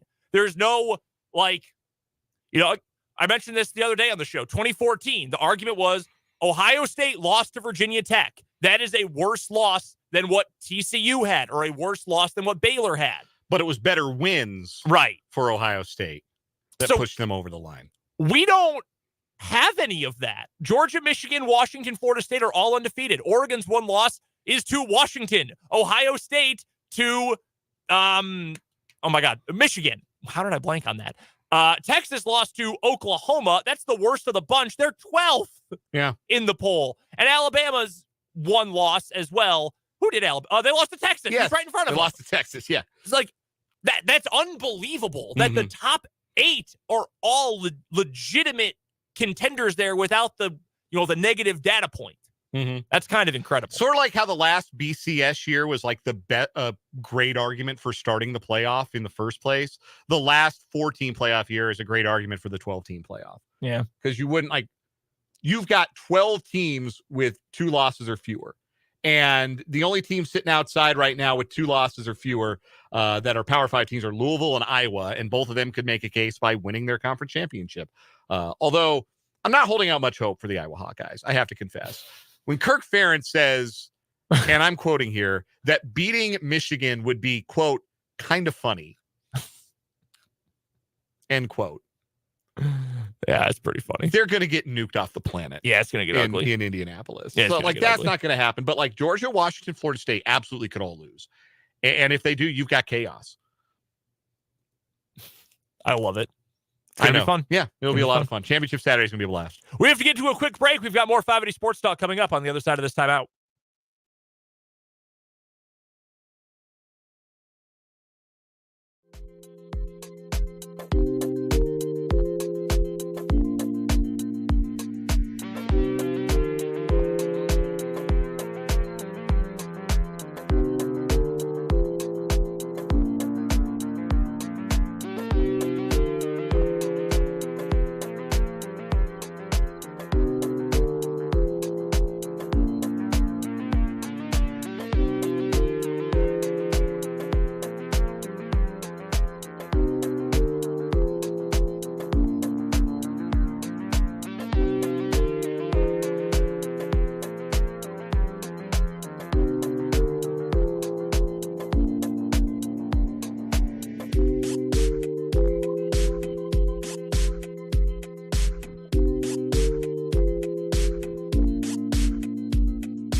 Couple things to note here as we wrap up 580 Sports Talk on this Wednesday afternoon. Number one, Mark correcting me on the YouTube comments. It was Kevin Owens who powerbombed Machine Gun Kelly off the stage on Monday Night Raw. Also, I don't love to get super into the rumor stuff, but all the insiders for both KU and for Penn State at this point have indicated there is some smoke going on here. Have you seen the rumors about Andy Kotelnicki, offensive coordinator at KU? Nah, I have seen that. I have gotten a whiff of that smoke, yes. So there are rumors out there. And again, if you're a VIP over at 24/7, our pal Michael Swain has had some stuff about this. The Penn State folks at 24/7 have had some info on this as well. And I mean, these are credible reporters. James Franklin, head coach at Penn State, is either planning to or already has met with Andy Kotelnicki, offensive coordinator for the Kansas Jayhawks. I don't want to give away too much of the reporting because it's paywalled, and well, you should pay for content. But recruiting can begin again, like go out and see and visit players again this weekend. I believe on Saturday or it might be Sunday. It's the 3rd. So yeah, that'd be on Sunday. That's when coaches can go out and visit recruits again. If you're Penn State, you're trying to find your offensive coordinator and you're doing an interview this week, you probably have the expectation you're going to have your guy ready to go re-recruit your prospects soon. I know it's business if this ends up happening, and it might not. Maybe it doesn't. Maybe, the athletic department at KU says, hey, we can match what Penn State's going to give you or close to it. You've got the relationship with Lance Leipold, et cetera. And maybe he goes and he says, hey, I want to be a head coach. But we know that. He has made no secret about the fact he wants to be a head coach someday. And maybe he feels that a couple years with Penn State will get him there more likely than a couple more years at KU will. And if that's it, then, hey, it's business and thanks for a few years. That would be such a huge loss, though. Yes. It would be such a huge loss for KU. Yeah, he's terrific. He's one of the best in the business of what he does. And I know, and we've discussed this, that it seems as though Kotelnicki's long-term play is to be a head coach. Yeah. And I think you can get to be a head coach from the offensive coordinator position at Kansas as easily as you could get there from being the offensive coordinator at Penn State. I don't know that it's such a step up that it's going to, at least on paper, that it would totally change the perception of the job that he's done. But the perception of Penn State as a program right now is that they are behind. They've got plenty of talent, but they have fallen behind Ohio State and Michigan. And if Andy Kotelnicki's the guy who schemes up some big Big Ten wins, the kind of wins that have eluded James Franklin in his tenure at Penn State, that probably does get him to the front of the line a little quicker than continuing to experience success at Kansas. So 2 other thoughts. Probably also gets him paid more. Well, yeah, it's business, man. I get it. I totally understand it.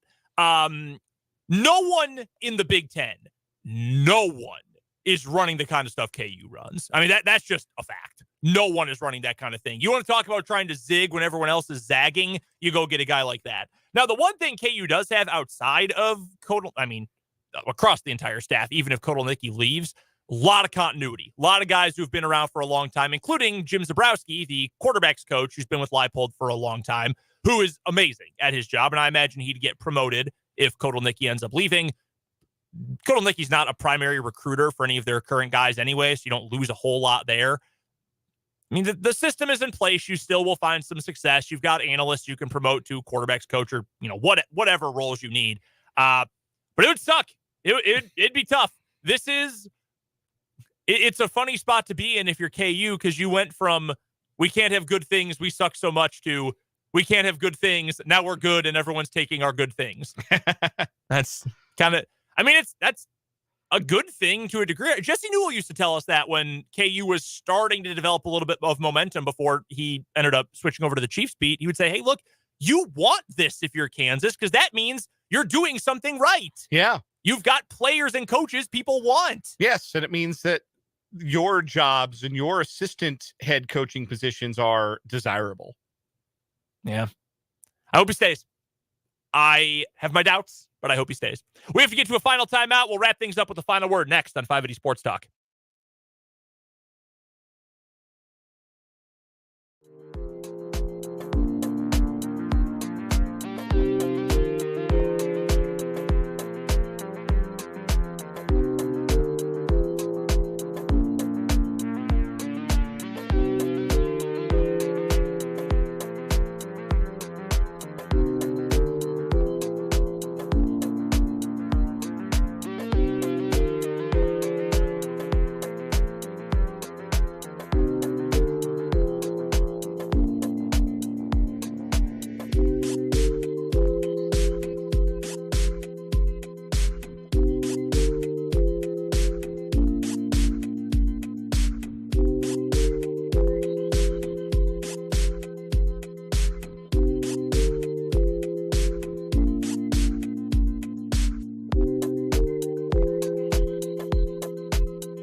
580 Sports Talk for today. Coming up on tomorrow's show, we got a full guest list. Rick Peterson will join us as we recap state and look ahead state football and look ahead to the basketball season starting this weekend. We've got Paul Meyerberg joining us, Mitch Holthus as well, all tomorrow here on 580 Sports Talk. But before then, Dan, what's your final word?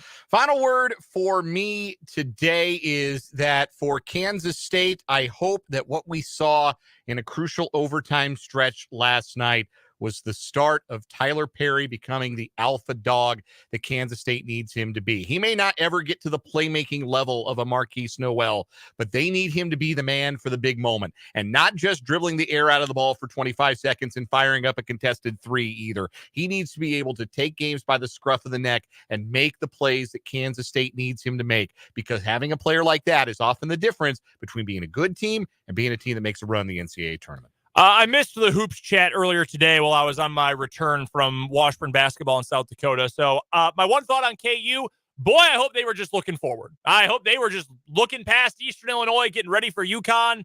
And please, someone other than Hunter Dickinson and Kevin McCullough score. Please, anyone. I do not care who it is. Someone's got to score. And finally, what I told you right as soon as I got into the studio today, Big 12, you done messed up. Taj Brooks, good player. Very good player. He would have looked great on the all Big 12 second team this year. Devin Neal's the first team running back. I really don't think there's even much of an argument for it. That's a big, big whiff by the voters for the all Big 12 teams this year. That does it for 580 Sports Talk. We'll have the whole crew back with you coming up tomorrow at 2 o'clock. Don't forget to go subscribe to us on YouTube. 580 Sports Talk's the name of our YouTube channel. And check out the podcast at 580wibw.com as well. Until tomorrow, for Jake LeBon, for Dan Lucero, I'm Brendan Dworzinski. You've been listening to 580 Sports Talk.